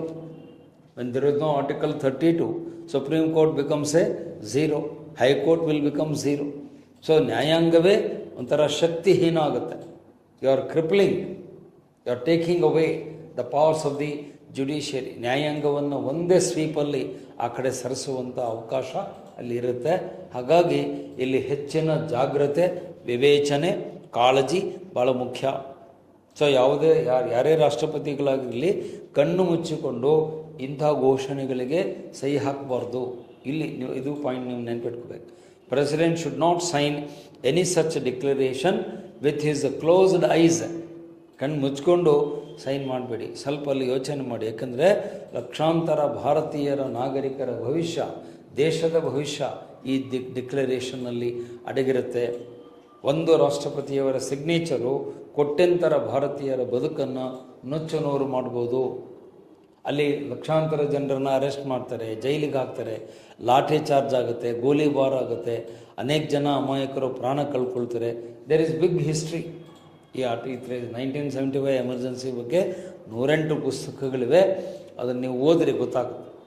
Holiday for democracy ಅಂತ ಹೇಳಿ ಖುಷ್ವಂತ್ ಸಿಂಗ್ ಅವರು ಒಂದು ಪುಸ್ತಕ ಬರೆದಿದ್ದಾರೆ. ಆ ಪುಸ್ತಕ ಓದಿದರೆ ನಾನು ಹೇಳೋದು ನಿಮಗೆ ಅರ್ಥ ಆಗುತ್ತೆ. ಖುಷ್ವಂತ್ ಸಿಂಗ್ ಅಂತ ಒಬ್ಬ ದೊಡ್ಡ ಕಾಲಮ್ನಿಸ್ಟ್ ಇದ್ದರು. ಇಂಗ್ಲೀಷ್ ಪತ್ರಿಕೆಗಳಲ್ಲಿ ಲೇಖನ ಬರೀತಾಯಿದ್ರು. ಅವರು ಹಾಲಿಡೇ ಫಾರ್ ಡೆಮೋಕ್ರಸಿ ಅಂತ ಒಂದು ಗ್ರಂಥ ಬರೆದಿದ್ದಾರೆ. ಅದನ್ನು ಓದಿದರೆ ನಾನು ಹೇಳಿದ್ದು ಏನು ಅಂತ ನಿಮಗೆ ಮನವರಿಕೆ ಆಗುತ್ತೆ. ಸೊ ಹಾಗಾಗಿ ಫಸ್ಟ್ ಎಮರ್ಜೆನ್ಸಿ ಬಂದಾಗ ಈ ಎಲ್ಲ ಸಂಗತಿಗಳನ್ನು ರಾಷ್ಟ್ರಪತಿಗಳಾದವರು ನೆನ್ಪಿಟ್ಕೋಬೇಕು.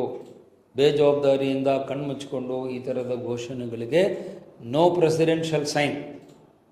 ಅವರೇನೋ ಮಾಡಿದರೂ ಆ ಘಟನೆ ಆಗೋಯ್ತು. ಆದರೆ ಇನ್ನು ಮುಂದೆ ಬರುವ ರಾಷ್ಟ್ರಪತಿಗಳಿಗೆ ನಾವು ರಿಕ್ವೆಸ್ಟ್ ಮಾಡೋದೇನೋ, ನೀವು ಕಣ್ಮುಚ್ಕೊಂಡು ಈ ಥರದ ಘೋಷಣೆಗಳಿಗೆ ದಯವಿಟ್ಟು ಸಹಿ ಹಾಕಬೇಡಿ.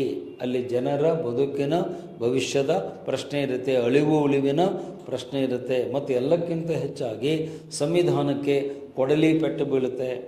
It is an axe blow, death blow for the constitution.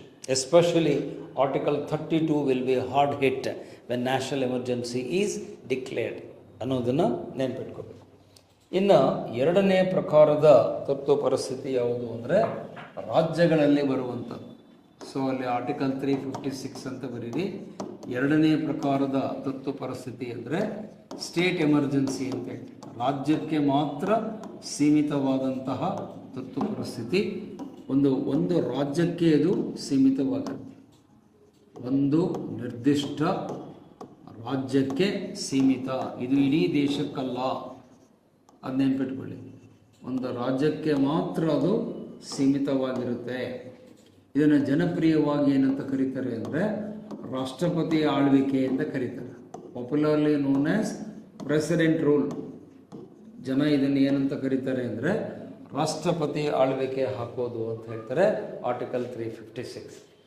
ಇಲ್ಲಿ ಅಂಬೇಡ್ಕರ್ ಅವರ ಅಭಿಪ್ರಾಯ ಏನು ಅಂದರೆ, ಅವರು ಸಂವಿಧಾನ ಬರೆದಾಗ ಹೇಳ್ತಾರೆ, I hope and wish that article 356 remains as a dead letter ಅಂತ ಬಾಬಾ ಸಾಹೇಬ್ ಅಂಬೇಡ್ಕರ್ ಹೇಳ್ತಾರೆ. ಇದು ಅಂಬೇಡ್ಕರ್ ಅವರ ಆಶಯ, ಅವರ ಕನಸು, ಅವರ ಆಸೆ. ಏನು? 356ನೇ ಕಲಮು ಒಂದು ಡೆಡ್ ಲೆಟರ್ ಆಗಿ, ನಿಷ್ಕ್ರಿಯವಾದ ಶಬ್ದವಾಗಿ ಉಳಿದುಕೊಳ್ಳುತ್ತೆ ಎನ್ನುವುದು ನನ್ನ ಆಶಯ. ಅಂದರೆ ಇದು ಬಳಕೆನೇ ಆಗಲ್ಲ ಅನ್ನುವ ಅರ್ಥದಲ್ಲಿ ಅಂಬೇಡ್ಕರ್ ಅವರು ಹೇಳ್ತಾರೆ. ಆದರೆ ನಮ್ಮ ದುರ್ದೈವ ಆರ್ಟಿಕಲ್ 356 ಏನಾಗಿದೆ ಅಂದರೆ, it is the only article which is used maximum number of times. Only article used maximum number of times. ಅತಿ ಹೆಚ್ಚು ಬಳಸಲ್ಪಡುವಂಥ ಒಂದು ವಿಧಿ ಅಥವಾ ಕಲಂ ಯಾವುದು ಅಂದರೆ ದಟ್ ಈಸ್ ಆರ್ಟಿಕಲ್ 356. ಈ ಆರ್ಟಿಕಲ್ಲೇ ಅತಿ ಹೆಚ್ಚು ಬಳಕೆ ಅನ್ನೋದಕ್ಕಿಂತ ದುರ್ಬಳಕೆಯಾಗಿದೆ. ಅತಿ ಹೆಚ್ಚು ಬಾರಿ ದುರ್ಬಳಕೆಯಾಗಿದ್ದ ಆರ್ಟಿಕಲ್ ಯಾವುದು ಅಂದರೆ 356. ಯಾಕಂದರೆ ಇಲ್ಲಿಯವರೆಗೆ ಸ್ವಲ್ಪ ಹೆಚ್ಚು ಕಡಿಮೆ ಮೋರ್ ದ್ಯಾನ್ 116 ಟೈಮ್ಸ್ ಅದನ್ನು ಬಳಸಲಾಗಿದೆ. 116ಕ್ಕೂ ಹೆಚ್ಚು ಬಾರಿ ಬೇರೆ ಬೇರೆ ರಾಜ್ಯಗಳಲ್ಲಿ, ವಿವಿಧ ರಾಜ್ಯಗಳಲ್ಲಿ ಇದರ ಬಳಕೆಯಾಗಿದೆ. ಬೇರೆ ಬೇರೆ ರಾಜ್ಯಗಳಲ್ಲಿ ಇದನ್ನು ಘೋಷಿಸಲಾಗಿದೆ, ಜಾರಿಗೆ ತರಲಾಗಿದೆ. ನಮ್ಮ ಕರ್ನಾಟಕದಲ್ಲಿ 6 ಬಾರಿ ಆಗಿದೆ. ನಮ್ಮ ರಾಜ್ಯದ ಎಕ್ಸಾಂಪಲ್ ಕೊಡೋದಾದರೆ, ಕರ್ನಾಟಕದಲ್ಲಿ ರಾಷ್ಟ್ರಪತಿ ಆಳ್ವಿಕೆ 6 ಟೈಮ್ಸ್ ಘೋಷಣೆಯಾಗಿದೆ, ಡಿಕ್ಲೇರ್ಡ್. ಸೊ ನಮ್ಮಲ್ಲಿ 6 ಬಾರಿ ಡಿಕ್ಲೇರ್ ಆಗಿದೆ. ಕರ್ನಾಟಕದಲ್ಲಿ 6 ಟೈಮ್ಸ್ ಅದು ಘೋಷಣೆಯಾಗಿದೆ. ಮತ್ತು ಮೊದಲು ಘೋಷಣೆಯಾದ ರಾಜ್ಯ ಯಾವುದು ಅಂದರೆ ಕೇರಳ.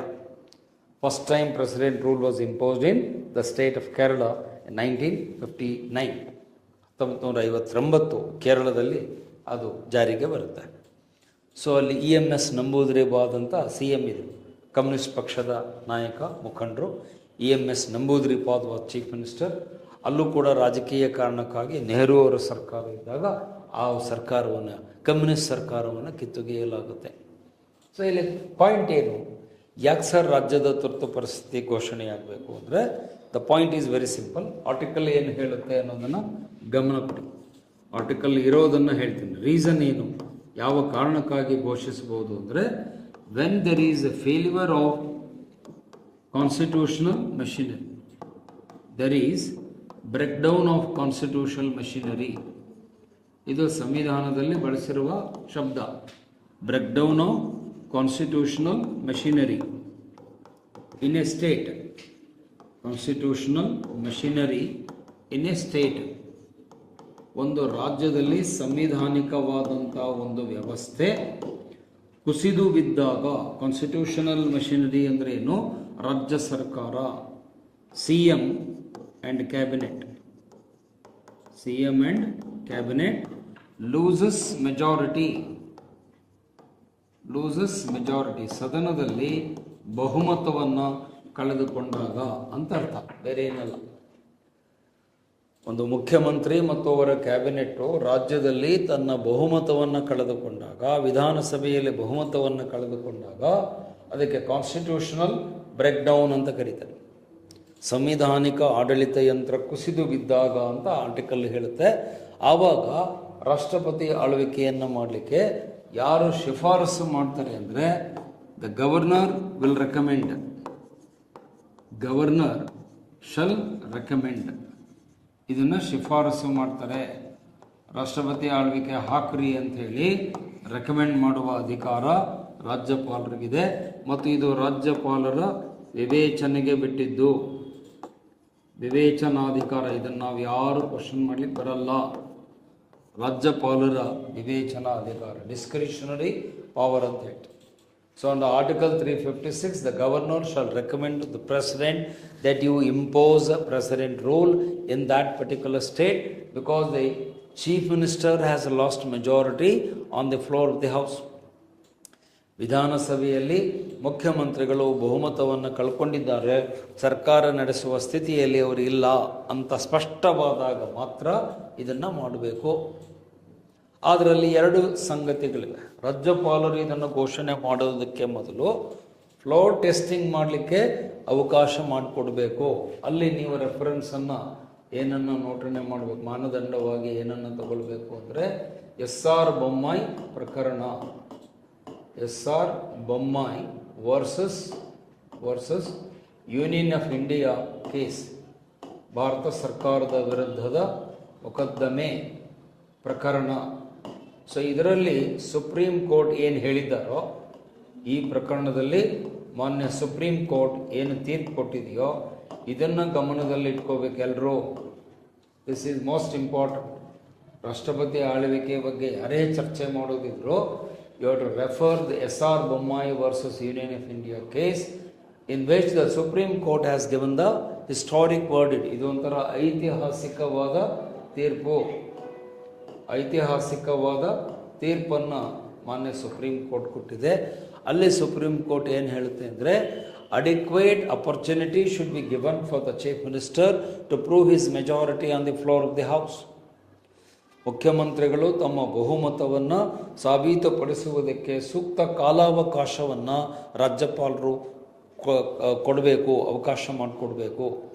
ಕೇವಲ ಸಂಶಯ ಅಥವಾ ಅನುಮಾನದ ಆಧಾರದ ಮೇಲೆ ಅಥವಾ ಸಂಶಯಾಸ್ಪದವಾದ ರೀತಿಯಲ್ಲಿ ಅಥವಾ ಹಾರ್ಸ್ ಟ್ರೇಡಿಂಗಿಗೆ, ಕುದುರೆ ವ್ಯಾಪಾರಕ್ಕೆ ಅವಕಾಶ ಮಾಡಿಕೊಟ್ಟು ಮತ್ತು ಪಕ್ಷಪಾತದ ತೀರ್ಮಾನವನ್ನು ರಾಜ್ಯಪಾಲರು ಮಾಡಬಾರದು. ಪಕ್ಷಪಾತದ ತೀರ್ಮಾನ ಆಗಬಾರ್ದು. This is very important. ಪಕ್ಷಪಾತದ ತೀರ್ಮಾನ ಮಾಡಲೇಬಾರ್ದು. ಯಾರು? ರಾಜ್ಯಪಾಲರು. Governor should not behave in a partisan way. ಯಾರೇ ಇರಲಿ, ಗವರ್ನರ್ ಯಾರೇ ಇರಲಿ, ಯಾವ ಪಕ್ಷವೇ ಇರಲಿ, ಪಕ್ಷಪಾತದ ತೀರ್ಮಾನವನ್ನು ರಾಜ್ಯಪಾಲರು ತೆಗೆದುಕೊಳ್ಬಾರ್ದು. The governor has to be impartial, independent and should go by the facts. ಸಂಗತಿಗಳ ಆಧಾರದ ಮೇಲೆ ರಾಜ್ಯಪಾಲರು ನಿರ್ಧಾರ ಕೈಗೊಳ್ಳಬೇಕು. ಇಲ್ಲಿ ರಾಜ್ಯಪಾಲರು ಕೇಂದ್ರದ ಕೈಗೊಂಬೆ ಆಗಬಾರ್ದು. Governor should not behave like the stooge of the centre. ಕೇಂದ್ರದ ಕೈಗೊಂಬೆಯಾಗಿ, ಕೇಂದ್ರದ ಸೂತ್ರದ ಒಂದು ಗೊಂಬೆಯಂತೆ ರಾಜ್ಯಪಾಲರು ನಡ್ಕೊಳ್ಬಾರ್ದು ಅನ್ನೋದನ್ನು ಭಾಳ ಸ್ಪಷ್ಟವಾಗಿ ಮಾನ್ಯ ಸುಪ್ರೀಂ ಕೋರ್ಟ್ SR ಬೊಮ್ಮಾಯಿ ಪ್ರಕರಣದಲ್ಲಿ ಹೇಳಿದೆ. ಮತ್ತು ಬೇರೆ ಬೇರೆ ಪ್ರಕರಣಗಳಲ್ಲೂ ಕೂಡ ಆ ಬಗ್ಗೆ ಬಂದಿದೆ. ಬಟ್ ತುಂಬ ಐತಿಹಾಸಿಕವಾದ ತೀರ್ಪು ಅಂದರೆ SR ಬೊಮ್ಮಾಯಿ ಕೇಸಲ್ಲಿ ಹೇಳಿದ್ದಾರೆ. ಯಾಕಂದರೆ ನೀವು ಒಂದು ರಾಜ್ಯದಲ್ಲಿ ರಾಷ್ಟ್ರಪತಿ ಆಳ್ವಿಕೆ ಹೇರಿದಾಗ ಆ ರಾಜ್ಯದ ಜನರು ತಮ್ಮ ಪ್ರಜಾಸತ್ತಾತ್ಮಕವಾಗಿ ಆರಿಸಿದ ಸರ್ಕಾರವನ್ನು ಕಳ್ಕೊಳ್ತಾರೆ. It is a setback for democracy. ಒಂದು ಎಲೆಕ್ಟೆಡ್ ಗೌರ್ಮೆಂಟನ್ನು ತೆಗೆದು ಹಾಕೋದು ಇದೆಯಲ್ಲ, ಅದೊಂದು ಡೆಮೋಕ್ರೆಟಿಕ್ ಕ್ರಮ ಅಲ್ಲ, ಪ್ರಜಾಸತ್ತಾತ್ಮಕವಾದ ಕ್ರಮ ಅಲ್ಲ. ಹಾಗಾಗಿ ಎಷ್ಟೋ ಬಾರಿ ರಾಷ್ಟ್ರಪತಿ ಆಳ್ವಿಕೆಯನ್ನು ಪ್ರಜಾಪ್ರಭುತ್ವದ ಅಣಕ ಅಂತ ಕರೀತಾರೆ. Presidents rule is A ಮಾಕರಿ of democracy ಅಂತ ಹೇಳ್ತಾರೆ. ಒಂದು ರಾಜ್ಯದಲ್ಲಿ ರಾಷ್ಟ್ರಪತಿ ಆಳ್ವಿಕೆಯನ್ನು ಹೇರುವುದು ಅಂದರೆ ಪ್ರಜಾತಂತ್ರಕ್ಕೆ ಮಾಡುವ ಅಪಮಾನ ಅಥವಾ ಅವಮಾನ. ಸೊ ಈ ನಿರ್ಧಾರಕ್ಕೆ ಬರುವುದು ಯಾರು ಅಂದರೆ ರಾಜ್ಯಪಾಲರು. ಆರ್ಟಿಕಲ್ 356 356ರ ಅಡಿಯಲ್ಲಿ ಅವರು ಏನು ಮಾಡ್ತಾರೆ, ಶಿಫಾರಸು ಮಾಡ್ತಾರೆ. ಸೊ ಈ 356 ಆರ್ಟಿಕಲ್ ನಮ್ಮ ದೇಶದಲ್ಲಿ ಜಾಸ್ತಿ ದುರ್ಬಳಕೆಯಾಗಿದೆ. ಇನ್ಫ್ಯಾಕ್ಟ್ ಅತಿ ಹೆಚ್ಚು ಬಳಕೆ ಅಥವಾ ದುರ್ಬಳಕೆಯಾದ ಆರ್ಟಿಕಲ್ ಯಾವುದಾದ್ರೂ ಸಂವಿಧಾನದಲ್ಲಿದ್ದರೆ ಅದು 356ನೇ ಆರ್ಟಿಕಲ್. ನಾನಾಗಲೇ ಹೇಳಿದೆ, ಸುಮಾರು 116 ಬಾರಿ ಅದು ಬೇರೆ ಬೇರೆ ರಾಜ್ಯಗಳಲ್ಲಿ ದುರ್ಬಳಕೆಯಾಗಿದೆ. ನಮ್ಮ ರಾಜ್ಯದಲ್ಲಿ 6 ಬಾರಿ, ಕರ್ನಾಟಕದಲ್ಲಿ 6 ಬಾರಿ ರಾಷ್ಟ್ರಪತಿ ಆಳ್ವಿಕೆಯನ್ನು ಹೇರಲಾಗಿದೆ. ಇದು ಪ್ರಜಾಪ್ರಭುತ್ವಕ್ಕೆ ಒಂದು ಒಳ್ಳೆಯ ಬೆಳವಣಿಗೆ ಅಥವಾ ಲಕ್ಷಣ ಅಲ್ಲ. ಸೊ ಇಲ್ಲಿ ರಾಷ್ಟ್ರಪತಿಗಳ ಪಾತ್ರ ಏನು ಅಂತಂದರೆ, ರಾಜ್ಯಪಾಲರು ಶಿಫಾರಸು ಮಾಡ್ಬೋದು, ಇಲ್ಲ ಅಂತ ನಾನು ಹೇಳಲ್ಲ. ಬಟ್ ಅವರ ಶಿಫಾರಸನ್ನು ಪರಿಶೀಲನೆ ಮಾಡಬೇಕಾದಾಗ ರಾಷ್ಟ್ರಪತಿಗಳು ಎಚ್ಚರಿಕೆ ವಹಿಸಬೇಕು. President should behave in an impartial way, non-partisan way, and he should not be guided by party interest. ರಾಷ್ಟ್ರಪತಿಗಳು ಇಲ್ಲಿ ರಾಜಕೀಯದ ಹಿತಾಸಕ್ತಿಯನ್ನು ಇಟ್ಟುಕೊಂಡು ನಿರ್ಧಾರ ತೆಗೆದುಕೊಳ್ಬಾರ್ದು. ಸಂವಿಧಾನಬದ್ಧವಾಗಿ, ಕಾನೂನುಬದ್ಧವಾಗಿ, ವಾಸ್ತವಿಕ ನೆಲೆಗಟ್ಟಿನಲ್ಲಿ ವಾಸ್ತವಿಕ ಸಂಗತಿಗಳನ್ನು ಪರಾಮರ್ಶಿಸಿ ಅದನ್ನು ಖಚಿತಪಡಿಸಿಕೊಂಡು ಮುಖ್ಯಮಂತ್ರಿ ಮತ್ತು ಕ್ಯಾಬಿನೆಟ್ಟು ಬಹುಮತ ಕಳೆದುಕೊಂಡಿದೆ ಎನ್ನುವುದು ಪೂರ್ತಿ ಮನನ ಆಗುವಲ್ಲಿಯವರೆಗೆ ಆತುರದ ನಿರ್ಧಾರವನ್ನು ರಾಷ್ಟ್ರಪತಿಗಳು ತೆಗೆದುಕೊಳ್ಳಬಾರ್ದು. ಈವನ್ ಪ್ರಧಾನಮಂತ್ರಿಗಳು ಶಿಫಾರಸು ಮಾಡಿದರೂ ಕೂಡ ಪರಾಮರ್ಶೆ ಮಾಡಬೇಕು. ಪ್ರಧಾನಮಂತ್ರಿಗಳು ಶಿಫಾರಸು ಮಾಡ್ಬೋದು, ರಾಷ್ಟ್ರಪತಿ ಆಳ್ವಿಕೆ ಹಾಕ್ರಿ ಅಂತ ಹೇಳ್ಬೋದು. But still the president has to evaluate, assess himself that whether that particular situation is real or not, whether it is based on facts or not, whether it is politically motivated or otherwise, ಅದು ರಾಜಕೀಯ ಪ್ರೇರಿತವೋ ಅಥವಾ ವಾಸ್ತವಿಕ ಸಂಗತಿಯೋ ಅನ್ನುವುದನ್ನು ಪರಾಮರ್ಶಿಸಿ, ಆಲೋಚಿಸಿ, ಪರ್ಯಾಲೋಚನೆ ಮಾಡಿ ಅದು ಸರಿಯಾಗಿದೆ ಅಂತ ಅನಿಸಿದಾಗ ಮಾತ್ರ ರಾಷ್ಟ್ರಪತಿಗಳು ಆರ್ಟಿಕಲ್ 356 ಮಾಡಬೇಕೇ ಹೊರತು ಇದೊಂಥರ ಮಕ್ಕಳಾಟದ ವಸ್ತು ಆಗಬಾರ್ದು. Article 356 should not become a political drama or political game to topple a state government. ಒಂದು ರಾಜ್ಯ ಸರ್ಕಾರವನ್ನು ಕೆಡವುವುದಕ್ಕೆ, ಕಿತ್ತು ಹಾಕುವುದಕ್ಕೆ ರಾಜಕೀಯ ಅಸ್ತ್ರವಾಗಿ, ದಾಳವಾಗಿ, ರಾಜಕೀಯ ಒಂದು ಆಟವಾಗಿ ಇದನ್ನು ಬಳಸ್ಕೊಳ್ಬಾರ್ದು. ಹಿಂದೆ ಅನೇಕ ಸರ್ಕಾರಗಳನ್ನು ಕಿತ್ತು ಹಾಕಿದ್ದಾರೆ. ಇಂದಿರಾ ಗಾಂಧಿಯವರಿದ್ದಾಗೂ ಕಿತ್ತು ಹಾಕಿದ್ದಾರೆ. ಮುಂದೆ ಮೊರಾರ್ಜಿ ದೇಸಾಯಿ ಸರ್ಕಾರ ಬಂದಾಗ ಅವರು ಕೆಲವು ರಾಜ್ಯ ಸರ್ಕಾರಗಳನ್ನು ಡಿಸ್ಮಿಸ್ ಮಾಡಿದ್ದಾರೆ, ವಜಾಗೊಳಿಸುವಿಕೆ ಅಂತಾರೆ. President will dismiss the state government, CM ಮತ್ತು ಕ್ಯಾಬಿನೆಟನ್ನು ಡಿಸ್ಮಿಸ್ ಮಾಡಿದ್ದಕ್ಕೆ ನಮ್ಮಲ್ಲಿ ಬೇಕಾದಷ್ಟು ಉದಾಹರಣೆಗಳಿವೆ. ಅದೇನು ತೋರಿಸ್ಕೊಡುತ್ತೆ ಅಂದರೆ ಆರ್ಟಿಕಲ್ 356 ರಾಜಕೀಯ ದುರುದ್ದೇಶಕ್ಕೆ ಬಳಸಬಾರದು. This is very important.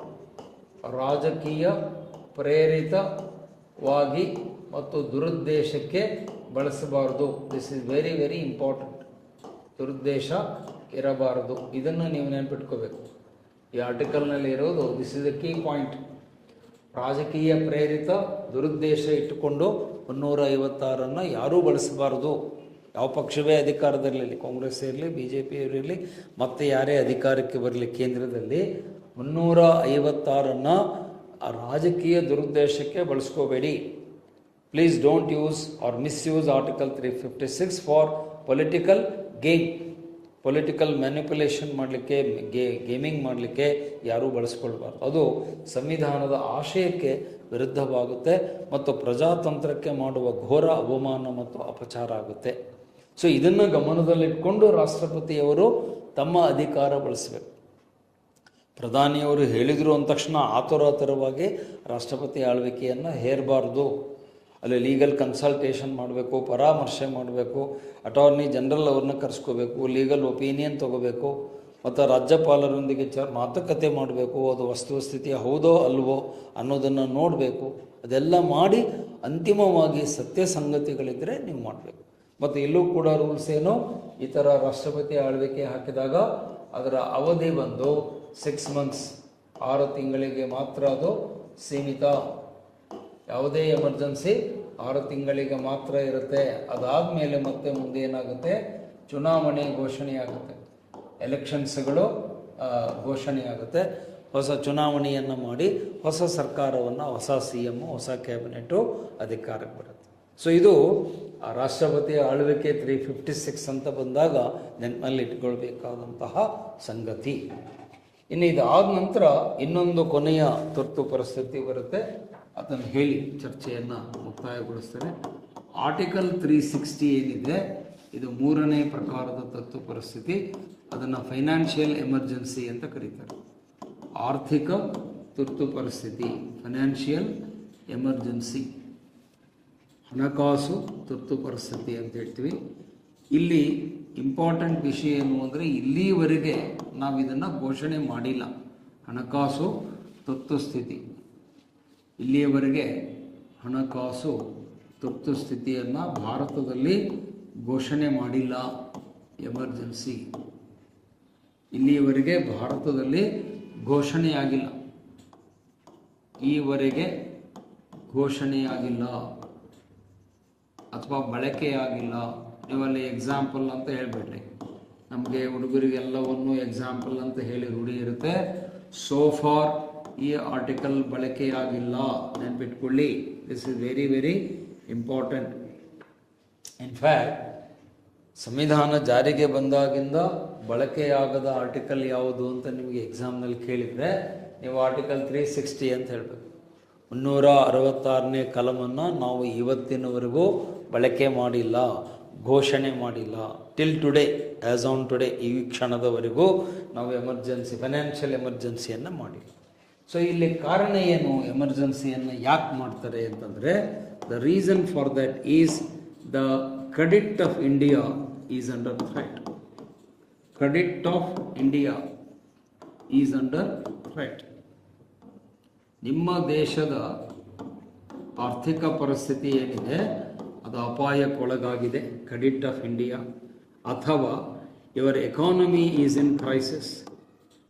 Economy is in crisis. ನಿಮ್ಮ ಆರ್ಥಿಕ ವ್ಯವಸ್ಥೆ ತೀವ್ರ ಬಿಕ್ಕಟ್ಟಲ್ಲಿ, ಮುಗ್ಗಟ್ಟಿನಲ್ಲಿ ಉಂಟಾದಾಗ, ಆರ್ಥಿಕ ಬಿಕ್ಕಟ್ಟಲ್ಲಿದ್ದಾಗ ಇದನ್ನು ಘೋಷಣೆ ಮಾಡೋದು. ಮೂರನೇ ಬಹುಶಃ ಒಂದು ಪಾಯಿಂಟ್ ಹೇಳೋದಾದರೆ, ವೆನ್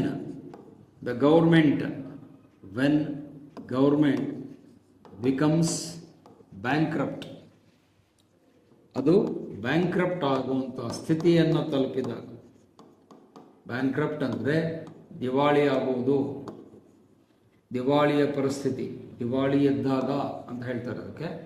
ದಿವಾಳಿಯ ಸ್ಥಿತಿಯನ್ನು ತಲುಪಿದಾಗ, ಸರ್ಕಾರವೇ ದಿವಾಳಿಯ ಹಂತವನ್ನು ತಲುಪಿ, ಅದಕ್ಕೆ ಇನ್ಸಾಲ್ವೆಂಟ್ ಅಂತ ಕೂಡ ಕರೀತಾರೆ, ಫೈನಾನ್ಷಿಯಲ್ ಇನ್ಸಾಲ್ವೆನ್ಸಿ. ಸರ್ಕಾರವೇ, ವಿಶೇಷವಾಗಿ ಭಾರತ ಸರ್ಕಾರ ದಿವಾಳಿ ಪರಿಸ್ಥಿತಿಗೆ ತಲುಪಿ ನಿಮ್ಮ ಅರ್ಥವ್ಯವಸ್ಥೆ ತುಂಬ ಮುಗ್ಗಟ್ಟಿಗೆ ಬಂದು, credit of India is under threat.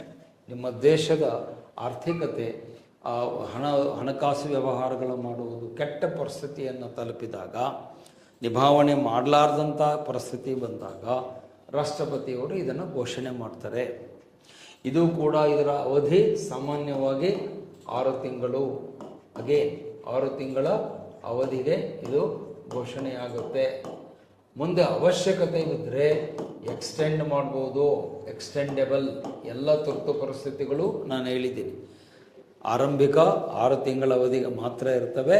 ಅಗತ್ಯ ಬಿದ್ದರೆ, ಅಗತ್ಯವೆನಿಸಿದರೆ ಮತ್ತೆ 6 ತಿಂಗಳಿಗೆ ಎಕ್ಸ್ಟೆಂಡ್ ಮಾಡ್ಬೋದು, ವಿಸ್ತರಿಸ್ಬೋದು. ಆದರೆ ಆ ವಿಸ್ತರಣೆ ಮಾಡಲಿಕ್ಕೆ ಸದನದ ಅನುಮೋದನೆ ಬೇಕು, ಸಂಸತ್ತಿನ ಅನುಮೋದನೆ ಕಡ್ಡಾಯ. Parliamentary approval is mandatory for the extension of any emergency. ಯಾವುದೇ ಎಮರ್ಜೆನ್ಸಿಯನ್ನು ಕಂಟಿನ್ಯೂ ಮಾಡಬೇಕು ಅಂದರೆ 6 ತಿಂಗಳಾದಮೇಲೆ ಲೋಕಸಭೆ ಮತ್ತು ರಾಜ್ಯಸಭೆಗಳ ಅನುಮೋದನೆ ಸ್ಪಷ್ಟವಾಗಿ ಬೇಕಾಗುತ್ತೆ. ಅದಿಲ್ಲದೇ ಯಾವ ಎಮರ್ಜೆನ್ಸಿಯನ್ನು ಕಂಟಿನ್ಯೂ ಮಾಡಲಿಕ್ಕೆ ಆಗಲ್ಲ. ಇವನ್ ಅದನ್ನು ಘೋಷಣೆ ಮಾಡಲಿಕ್ಕೂ ಆಗಲ್ಲ. ಎರಡಕ್ಕೂ ಬೇಕು. For declaration and continuation, extension of any emergency, parliamentary concurrence, consent is must and should. ಆ ಪಾಯಿಂಟನ್ನು ಮರಿಬೇಡಿ. ಸೊ ಈಗ ನಮ್ಮ ದೇಶದಲ್ಲಿ ಇಲ್ಲಿವರೆಗೂ ಹಣಕಾಸು ತುರ್ತು ಪರಿಸ್ಥಿತಿಯನ್ನು ಘೋಷಣೆ ಮಾಡಿಲ್ಲ. ಅಂದರೆ ನಮ್ಮ ದೇಶದ ಆರ್ಥಿಕತೆ ದುಸ್ಥಿತಿಯಲ್ಲಿ ಬಂದು, ಕೆಟ್ಟ ಸ್ಥಿತಿಯಲ್ಲಿ ಬಂದು, ದಿವಾಳಿ ಹೇಳುವಂಥ ದಿವಾಳಿಖೋರತನ ಪರಿಸ್ಥಿತಿಗೆ ನಾವು ತಲುಪಿಲ್ಲ. ತಲುಪೋದು ಬೇಡ. ಸರ್ ಯಾವಾಗ ತಲುಪುತ್ತೆ ಅಂತ ಕೇಳಿಬಿಡ್ರಿ. ಆ ಥರ ಆಗೋದು ಬೇಡ. ನಮ್ಮ ದೇಶ ಚೆನ್ನಾಗಿರಲಿ, ಆರ್ಥಿಕವಾಗಿ ಸುಭಿಕ್ಷವಾಗಿರಲಿ. ಮುಂದೊಂದೇ ಎಂದಾದರೂ ದಿವಸ ಇಂಥ ಕೆಟ್ಟ ಪರಿಸ್ಥಿತಿ, ಕೆಟ್ಟ ಗಳಿಗೆ ಬಂದರೆ ರಾಷ್ಟ್ರಪತಿಯವರು ಇದನ್ನು ಘೋಷಿಸಬಹುದು. ಆವಾಗ ಪರಿಣಾಮ ಏನಾಗುತ್ತೆ, ಇದರ ಇಂಪ್ಯಾಕ್ಟ್ ಏನು, ಈ ಎಮರ್ಜೆನ್ಸಿ ಡಿಕ್ಲೇರ್ ಆದಾಗ ಇಂಪ್ಯಾಕ್ಟ್ ಏನಿದೆ, it is will be at the all India level, all over India, all over India, all the States, ಎಲ್ಲ ರಾಜ್ಯಗಳ ಮೇಲೆ ಇದರ ಪರಿಣಾಮ ಉಂಟಾಗುತ್ತೆ. ಎಲ್ಲ ರಾಜ್ಯಗಳ ಮೇಲೆ ಇದು ಉಂಟಾಗುತ್ತೆ. ಅಂದರೆ ನ್ಯಾಷನಲ್ ಲೆವೆಲ್ಲಿಗೆ ಇದರ ಪರಿಣಾಮ ಉಂಟಾಗುತ್ತೆ. ಅಲ್ಲಿ ನಿಮ್ಮ ಒಟ್ಟು ಖರ್ಚುಗಳೇನಿವೆ, ನಿಮ್ಮ ಸ್ಯಾಲ್ರಿಗಳನ್ನು ಕೊಡುವಂಥದ್ದೇನಿದೆ, ಅದೆಲ್ಲ 50% ಕಟ್ ಡೌನ್ ಮಾಡಲಿಕ್ಕೆ ಅವಕಾಶ ಇರುತ್ತೆ. All salary of all people, ಎಲ್ಲ ಸರ್ಕಾರಿ ನೌಕರರ ವೇತನಗಳು 50% ಕಡಿತಗೊಳ್ಳುವುದಕ್ಕೆ ಅಲ್ಲಿ ಅವಕಾಶ ಇರುತ್ತೆ. Including the judges of the supreme court. Supreme ಕೋರ್ಟಿನ ನ್ಯಾಯಾಧೀಶರನ್ನೂ ಒಳಗೊಂಡಂತೆ ಎಲ್ಲ VVIPಗಳ ವೇತನಗಳು 50%ವರೆಗೂ ಕಟ್ ಡೌನ್ ಮಾಡಲಿಕ್ಕೆ, ರಿಡಕ್ಷನ್ ಮಾಡಲಿಕ್ಕೆ ರಾಷ್ಟ್ರಪತಿಗೆ ಅವಕಾಶ ಇರುತ್ತೆ. ಮತ್ತು ಯಾವುದೇ ಹೊಸ ಯೋಜನೆಗಳನ್ನು ನೀವು ಕೈಗೊಳ್ಳುವಂತಿಲ್ಲ, ನ್ಯೂ ಪ್ರಾಜೆಕ್ಟ್ಸ್ಗಳನ್ನು ಮಾಡುವಂತಿಲ್ಲ, ಹೊಸ ಪ್ರಾಜೆಕ್ಟ್ಸ್ಗಳನ್ನು ಮಾಡುವಂತಿಲ್ಲ. ಯಾವುದೇ ಸರ್ಕಾರ ಹೊಸ ಯೋಜನೆಗಳನ್ನು ಕೈಗೊಳ್ಳುವಂತಿಲ್ಲ, ಹೊಸ ಯೋಜನೆಗಳಿಗೆ ಅಲ್ಲಿ ಅವಕಾಶ ಇರಲ್ಲ. ಮತ್ತು ಎಲ್ಲ ಹಣಕಾಸು ವಿಧೇಯಕಗಳು ಕಡ್ಡಾಯವಾಗಿ ಪಾರ್ಲಿಮೆಂಟಿಂದ ಅಪ್ರೂವಲ್ ತಗೋಬೇಕು. ರಾಜ್ಯ ಸರ್ಕಾರದ ಯಾವುದೇ ಫೈನಾನ್ಸ್ ಬಿಲ್ ಇದ್ದರೆ, ಮನಿ ಬಿಲ್ಗಳಿದ್ದರೆ ಅವೆಲ್ಲ ಪಾರ್ಲಿಮೆಂಟಿಗೆ ಹೋಗಿ ಪಾರ್ಲಿಮೆಂಟಲ್ಲಿ ಅನುಮೋದನೆಯನ್ನು ಪಡ್ಕೊಂಡು ಬರಬೇಕು. The state governments cannot do expenditure without the concurrence prior approval by the parliament. ಸಂಸತ್ತಿನ ಪೂರ್ವಾನುಮೋದನೆ ಇಲ್ಲದೇ ರಾಜ್ಯ ಸರ್ಕಾರ ಯಾವ ಹಣವನ್ನು ಖರ್ಚು ಮಾಡಲಿಕ್ಕೆ ಬರಲ್ಲ, ಹೊಸ ಯೋಜನೆಗಳನ್ನು ಕೈಗೊಳ್ಳಲಿಕ್ಕೆ ಬರಲ್ಲ, ಮತ್ತು ಸಾಲವನ್ನು ಮಾಡಲಿಕ್ಕೆ ಬರಲ್ಲ. State governments cannot make loan without the concurrence of the central government. ಕೇಂದ್ರ ಸರ್ಕಾರದ ಪರ್ಮಿಷನ್ ಇಲ್ಲದೇ ರಾಜ್ಯ ಸರ್ಕಾರಗಳು ಆಂತರಿಕ ಸಾಲವನ್ನಾಗಲಿ ಬಾಹ್ಯ ಸಾಲವನ್ನಾಗಲಿ ಮಾಡಲಿಕ್ಕೆ ಬರಲ್ಲ. ನೈದರ್ ಇಂಟರ್ನಲ್ ಬಾರೋಯಿಂಗ್ ನಾರ್ ಎಕ್ಸ್ಟರ್ನಲ್ ಬಾರೋಯಿಂಗ್ ಅಂತೀವಿ, ಎರಡನ್ನೂ ಮಾಡಲಿಕ್ಕೆ ಅವಕಾಶ ಇಲ್ಲ. ಆದರೆ ಒಂದು ಕೀ ಪಾಯಿಂಟ್ ಏನು ಅಂದರೆ, ಫೈನಾನ್ಷಿಯಲ್ ಎಮರ್ಜೆನ್ಸಿ ಘೋಷಣೆಯಾದಾಗ fundamental rights are safe, are not affected. ಅದಕ್ಕೆ ಯಾವುದೇ ಪರಿಣಾಮ ಅಲ್ಲಿ ಉಂಟಾಗಲ್ಲ. ಇದು ಭಾಳ ಇಂಪಾರ್ಟೆಂಟ್. ಮೂಲಭೂತ ಹಕ್ಕುಗಳು ಸುರಕ್ಷಿತವಾಗಿರ್ತವೆ, ಇದಕ್ಕೆ ಯಾವುದೇ ತೊಂದರೆ ಇರಲ್ಲ. Your fundamental rights are safe. ನಾಗರಿಕರ ಮೂಲಭೂತ ಹಕ್ಕುಗಳಿಗೆ ಯಾವುದೇ ಧಕ್ಕೆ ಅಥವಾ ತೊಂದರೆ ಇಲ್ಲಿ ಉಂಟಾಗಲ್ಲ. ಯಾವಾಗ 360ರ ಅಡಿಯಲ್ಲಿ ಹಣಕಾಸು ತುರ್ತು ಪರಿಸ್ಥಿತಿಯನ್ನು ಘೋಷಣೆ ಮಾಡಿದಾಗ. ಬಟ್ ತೊಂದರೆ ಯಾರಿಗಾಗುತ್ತೆ ಅಂದರೆ ರಾಜ್ಯ ಸರ್ಕಾರಗಳಿಗಾಗುತ್ತೆ. ರಾಜ್ಯ ಸರ್ಕಾರ ಖರ್ಚು ಮಾಡಬೇಕಾದಾಗ ಇತಿಮಿತಿಗಳನ್ನು ಎದುರಿಸಬೇಕಾಗುತ್ತೆ.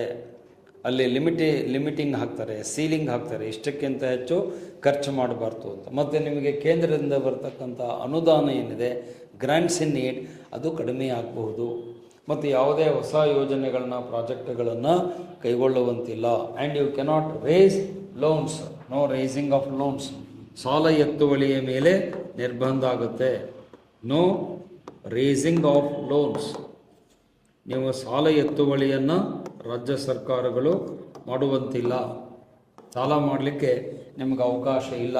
ಅದಕ್ಕೆ ರೆಲೆವೆಂಟ್ ಆದಂಥ ಆರ್ಟಿಕಲ್ಗಳನ್ನು ನಿಮಗೆ ಕೋಟ್ ಮಾಡೋದಾದರೆ ಆರ್ಟಿಕಲ್ 292 ಆ್ಯಂಡ್ 293, 292 ಮತ್ತು 293ನೇ ಕಲಮುಗಳು ರೇಸಿಂಗ್ ಆಫ್ ಲೋನ್ಸ್, ಸಾಲ ಎತ್ತುವಳಿಯ ಬಗ್ಗೆ ಮಾಹಿತಿಯನ್ನು ಕೊಡ್ತೇವೆ. ಕೇಂದ್ರ ಮತ್ತು ರಾಜ್ಯ ಸರ್ಕಾರಗಳ ಮೇಲೆ ಇಲ್ಲಿ ನಿರ್ಬಂಧ ಹಾಕಲಾಗುತ್ತೆ. ಅದೆಲ್ಲ ಯಾತಕ್ಕಾಗಿ ಅಂದರೆ, ನಿಮ್ಮ ಹಣಕಾಸು ಸ್ಥಿತಿ ಗಂಭೀರವಾಗಿದೆ. Financial condition is very critical. ಗಂಭೀರವಾದ ಸ್ಥಿತಿ, ಕ್ರಿಟಿಕಲ್ ಆದಂಥ ಸ್ಥಿತಿ, ಬಿಕ್ಕಟ್ಟನ್ನು ನೀವು ಎದುರಿಸ್ತಾ ಇದ್ದೀರಿ. ಖಜಾನೆ ಖಾಲಿಯಾಗಿದೆ, ಖಾಲಿ ಖಜಾನೆ ಅಂತ ಕರೀತಾರೆ ಅದಕ್ಕೆ, ಖಜಾನೆ ಖಾಲಿ. ಸೊ ನಿಮ್ಮ ಖಜಾನೆ ಖಾಲಿ ಆದಂಥ ಪರಿಸ್ಥಿತಿ ಬಂದು ದಿವಾಳಿ ಹೇಳುವಂಥ ಪರಿಸ್ಥಿತಿಗೆ ನೀವು ಬಂದಾಗ ಈ ಎಮರ್ಜೆನ್ಸಿ ಘೋಷಣೆಯಾಗುತ್ತೆ. ಇಲ್ಲಿ ಪ್ರಧಾನಮಂತ್ರಿಗಳೇ ಅಡ್ವೈಸ್ ಮಾಡ್ತಾರೆ ಅಗೇನ್ ರಾಷ್ಟ್ರಪತಿಗಳಿಗೆ ಘೋಷಣೆ ಮಾಡಲಿಕ್ಕೆ. ಬಟ್ ಅಂತಹ ಸಂದರ್ಭ ಬರದಂತೆ ಸರ್ಕಾರಗಳು ನೋಡಿಕೊಳ್ಬೇಕು. ಯಾಕೆ ನಿಮ್ಗೆ ಗೊತ್ತಿದೆ, ಒಂದು ದೇಶದ ಆರ್ಥಿಕ ಪರಿಸ್ಥಿತಿ ಇಂಥ ಕೆಟ್ಟ ಹಂತಕ್ಕೆ ಬಂದು ತಲುಪಿದೆ ಅಂದರೆ ಅದಕ್ಕೆ ಸರ್ಕಾರವೇ ಹೊಣೆಗಾರ ಆಗುತ್ತೆ. Government shall be held responsible for this kind of a bad situation, bad health of the economy ಅಂತ ಕರೀತಾರೆ. ಅದಕ್ಕೆ ಸರ್ಕಾರವೇ ಹೊಣೆಗಾರತ್ವವನ್ನು ಪಡ್ಕೊಳ್ಬೇಕಾಗುತ್ತೆ. ಪ್ರಧಾನಿ ಮಂತ್ರಿಗಳು ಅದಕ್ಕೆ ಹೊಣೆಗಾರಿಕೆಯನ್ನು ತಗೊಳ್ಬೇಕಾಗುತ್ತೆ. ಯಾಕಂದರೆ ಈ ಪರಿಸ್ಥಿತಿ ಬರೋವರೆಗೆ ನೀವೇನು ಮಾಡ್ತಿದ್ದೀರಿ ಎನ್ನುವ ಪ್ರಶ್ನೆ ಬರುತ್ತೆ ಅಲ್ವಾ. ನೀವು ಸರ್ಕಾರವನ್ನು ನಡೆಸ್ತಾ ಇರಬೇಕಾದ್ರೆ ನಿಮಗೆಲ್ಲ ಗೊತ್ತಿರುತ್ತೆ ಆರ್ಥಿಕತೆ ಹೇಗಿದೆ, GDP ಹೇಗಿದೆ, ಗ್ರೋತ್ ರೇಟ್ ಹೇಗಿದೆ, ಫಾರಿನ್ ಎಕ್ಸ್ಚೇಂಜ್ ರಿಸರ್ವ್ ಹೇಗಿದೆ, ಸರ್ಕಾರದ ಆದಾಯ ಹೇಗಿದೆ, ವೆಚ್ಚಗಳು ಹೇಗೆ ಸಾಗ್ತಾ ಇವೆ, ಪ್ಲ್ಯಾನ್ ಎಕ್ಸ್ಪೆಂಡಿಚರು, ನಾನ್ ಪ್ಲ್ಯಾನ್, ಅಲ್ಲೆಲ್ಲ ಟೆಕ್ನಿಕಾಲಿಟೀಸ್ಗಳು ಬರ್ತವೆ. ಅದೆಲ್ಲವನ್ನು ನೀವು ಸರ್ಕಾರ ನೋಡಬೇಕು. ಆ ಪರಿಸ್ಥಿತಿ ಕೈಮೀರದಂತೆ ನೋಡಿಕೊಳ್ಳುವುದು ಪ್ರಧಾನಿಯವರ ಜವಾಬ್ದಾರಿ. It is the duty of the prime minister and the finance minister to see that the economy is under safe conditions. ನಿಮ್ಮ ಕಣ್ಣೆದುರಿಗೆ ಎಕಾನಮಿ ಹಾಳಾಗ್ತಾ ಇರೋದನ್ನು ನೋಡಿ ನೀವು ಸುಮ್ಮನೆ ಕೂಡ್ಲಿಕ್ಕೆ ಬರಲ್ಲ. ಒಂದು ವೇಳೆ ಕೂತ್ರೆ ಮುಂದೆ ಅದು ಆರ್ಥಿಕ ದಿವಾಳಿತನಕ್ಕೆ, ಆರ್ಥಿಕ ಬಿಕ್ಕಟ್ಟಿಗೆ ಕಾರಣ ಆಗುತ್ತೆ. ಆವಾಗ ನಾವು ಎಮರ್ಜೆನ್ಸಿ ಘೋಷಣೆ ಮಾಡ್ತೀವಿ ಅನ್ನೋದು ಜಾಣತನ ಅಲ್ಲ, ಅದು ಬಹುಶಃ ಬೇಜವಾಬ್ದಾರಿತನ. ನನ್ನ ಪ್ರಕಾರ financial emergency shows the clear failure of the central government. ಆರ್ಥಿಕ ತುರ್ತು ಪರಿಸ್ಥಿತಿ ಘೋಷಣೆ ಆಗಿದೆ ಅಂದರೆ ಕೇಂದ್ರ ಸರ್ಕಾರದ ವೈಫಲ್ಯ, ಪ್ರಧಾನಮಂತ್ರಿಗಳ ವೈಫಲ್ಯ, ಹಣಕಾಸು ಸಚಿವರ ವೈಫಲ್ಯ. ಯಾಕಂದರೆ ನೀವು ಏನು ಕಣ್ಣು ಮುಚ್ಕೊಂಡು ಕೂತಿದ್ರಿ ಅಂತ ಕೇಳಬೇಕಾಗುತ್ತೆ.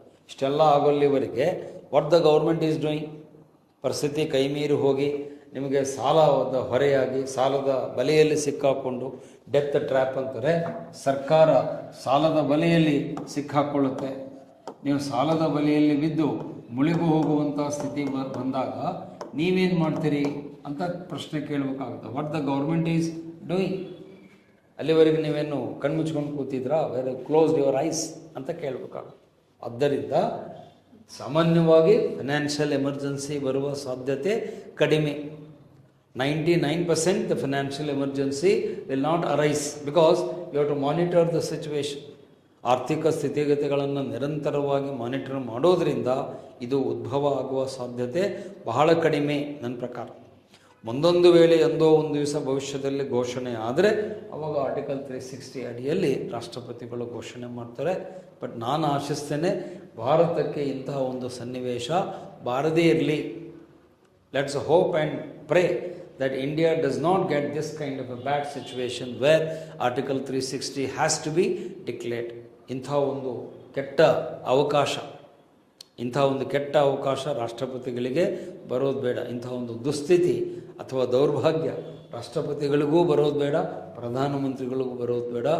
ಅಂಬೇಡ್ಕರ್ ಅವರು ಹೇಳಿದಂತೆ 360ನೇ ವಿಧಿ ಬಳಕೆಯಾಗದೇ ಇರಲಿ. Let us hope that Article 360 shall never be used in India in the future ಅಂತ ಹೇಳ್ತಾ ಈ ಮೂರನೇ ಪ್ರಕಾರದ ತುರ್ತು ಪರಿಸ್ಥಿತಿಯ ಬಗ್ಗೆ ತಿಳ್ಕೊಂಡಿದ್ದೀರಿ. ಅಲ್ಲಿ ಕೀ ಪಾಯಿಂಟ್ ಏನು, ಈ ಎಮರ್ಜೆನ್ಸಿ ಬಂದಾಗ ನಿಮ್ಮ ಮೂಲಭೂತ ಹಕ್ಕುಗಳು ಡಿಸ್ಟರ್ಬ್ ಆಗಲ್ಲ. Very important. All your fundamental rights are safe. ನಿಮ್ಮ ಯಾವುದೇ ಹಕ್ಕುಗಳು ಸಸ್ಪೆಂಡ್ ಆಗಲ್ಲ, ಮೊಟಕುಗೊಳಿಸಲ್ಪಡಲ್ಲ ಅನ್ನೋದು ಒಂದು. ಇನ್ನೊಂದು ಅತಿ ಮುಖ್ಯವಾದದ್ದು, ಈ ಒಂದು ಎಮರ್ಜೆನ್ಸಿ ಡಿಕ್ಲೇರನ್ನು ಮಾಡುವುದಕ್ಕೆ ಪಾರ್ಲಿಮೆಂಟ್ರಿ ಅನುಮೋದನೆಯನ್ನು ಪಡ್ಕೊಳ್ಬೇಕಾಗುತ್ತೆ. ಪಾರ್ಲಿಮೆಂಟ್ರಿ ಅಪ್ರೂವಲ್ ಇಲ್ಲದೇ ಮಾಡಲಿಕ್ಕೆ ಬರಲ್ಲ. ಬಟ್ ಮ್ಯಾಕ್ಸಿಮಮ್ ಅಂದರೆ 6 months, ಅಗತ್ಯ ಬಿದ್ದರೆ ಮುಂದಿನ 6 ತಿಂಗಳಿಗೆ ವಿಸ್ತರಿಸುವುದಕ್ಕೆ ಅವಕಾಶ ಇದೆ ಅನ್ನೋದು. And last but not least, ಇಲ್ಲಿಯವರೆಗೆ ಆರ್ಟಿಕಲ್ 360 ನಮ್ಮ ದೇಶದಲ್ಲಿ ಘೋಷಣೆಯಾಗಿಲ್ಲ, ಇಲ್ಲಿವರೆಗೆ ಅದು ಬಳಕೆಯಾಗಿಲ್ಲ. ನೀವು ಬೇರೆ ಎಕ್ಸಾಂಪಲ್ ಬರೆದಂತೆ ಉದಾಹರಣೆಗಾಗಿ ಅಂತ ದಯವಿಟ್ಟು ಬರೀಬೇಡ್ರಿ, ಇದಕ್ಕೆ ಎಕ್ಸಾಂಪಲ್ ಇಲ್ಲ. ಫಾರ್ ಎಕ್ಸಾಂಪಲ್ ಅಂತ ಹೇಳಿ ನೀವು ಆರ್ಟಿಕಲ್ 360ಗೆ ಬರೀಬೇಡಿ. ಸೊ ಹೀಗೆ ಈ 3 ಪ್ರಕಾರದ ತುರ್ತು ಪರಿಸ್ಥಿತಿಗಳ ಬಗ್ಗೆ ತಿಳ್ಕೊಂಡಿದ್ದೀರಿ. ಇವೆಲ್ಲವೂ ಕೂಡ ರಾಷ್ಟ್ರಪತಿಯವರ ಎಮರ್ಜೆನ್ಸಿ ಪವರ್ಸ್ ಅಡಿಯಲ್ಲಿ ಬರುತ್ತೆ. 352 ನ್ಯಾಷನಲ್ ಎಮರ್ಜೆನ್ಸಿ, ಅದಕ್ಕೆ ಎಕ್ಸಾಂಪಲ್ ಕೊಟ್ಟೆ. 356 ರಾಷ್ಟ್ರಪತಿ ಆಳ್ವಿಕೆ, ನಿರ್ದಿಷ್ಟ ರಾಜ್ಯದಲ್ಲೇ ಹಾಕುವಂಥದ್ದು. 3ನೇದು ಹಣಕಾಸು ತುರ್ತು ಪರಿಸ್ಥಿತಿ 360. ಸೊ ಇದರೊಂದಿಗೆ ರಾಷ್ಟ್ರಪತಿಯವರ ಅಧಿಕಾರಗಳ ಕುರಿತಾದ ಚರ್ಚೆಯನ್ನು ನಾನು ಮುಕ್ತಾಯಗೊಳಿಸಿದ್ದೇನೆ. ಫಸ್ಟು ಎಕ್ಸಿಕ್ಯೂಟಿವ್ ಪವರ್ಸ್ ಬಗ್ಗೆ ಹೇಳಿದೆ, ಆಮೇಲೆ ಲೆಜಿಸ್ಲೇಟಿವ್ ಪವರ್ಸ್ ಆಯಿತು. ಹಿಂದಿನ ಸಂಚಿಕೆಯಲ್ಲಿ ಫೈನಾನ್ಷಿಯಲ್ ಆ್ಯಂಡ್ ಜುಡಿಷಿಯಲ್ ಪವರ್ಸ್ ಬಗ್ಗೆ ಹೇಳಿದೆ. ಇಂದು ತುರ್ತು ಪರಿಸ್ಥಿತಿ ಅಧಿಕಾರಗಳ ಬಗ್ಗೆ ತಿಳ್ಕೊಂಡಿದ್ದೀರಿ. ಸೊ ಅದರೊಂದಿಗೆ the topic powers of the president ಅನ್ನುವ ಚಾಪ್ಟರ್ ಅಥವಾ ಟಾಪಿಕನ್ನು ಇಲ್ಲಿಗೆ ಮುಕ್ತಾಯಗೊಳಿಸ್ತೇನೆ. ನೆಕ್ಸ್ಟ್ ಮುಂದಿನ ಸಂಚಿಕೆಯಲ್ಲಿ ಬಂದಾಗ ಪಾರ್ಲಿಮೆಂಟ್ ಬಗ್ಗೆ, ಸಂಸತ್ತಿನ ಬಗ್ಗೆ, ಪಾರ್ಲಿಮೆಂಟಿನ ಬಗ್ಗೆ ವಿಸ್ತೃತವಾದ ಚರ್ಚೆ ಮತ್ತು ವಿವರಣೆಯನ್ನು ನೆಕ್ಸ್ಟ್ ಎಪಿಸೋಡಲ್ಲಿ ಮಾಡ್ತೀವಿ. So with this will conclude our discussion on the president of India. Thank you.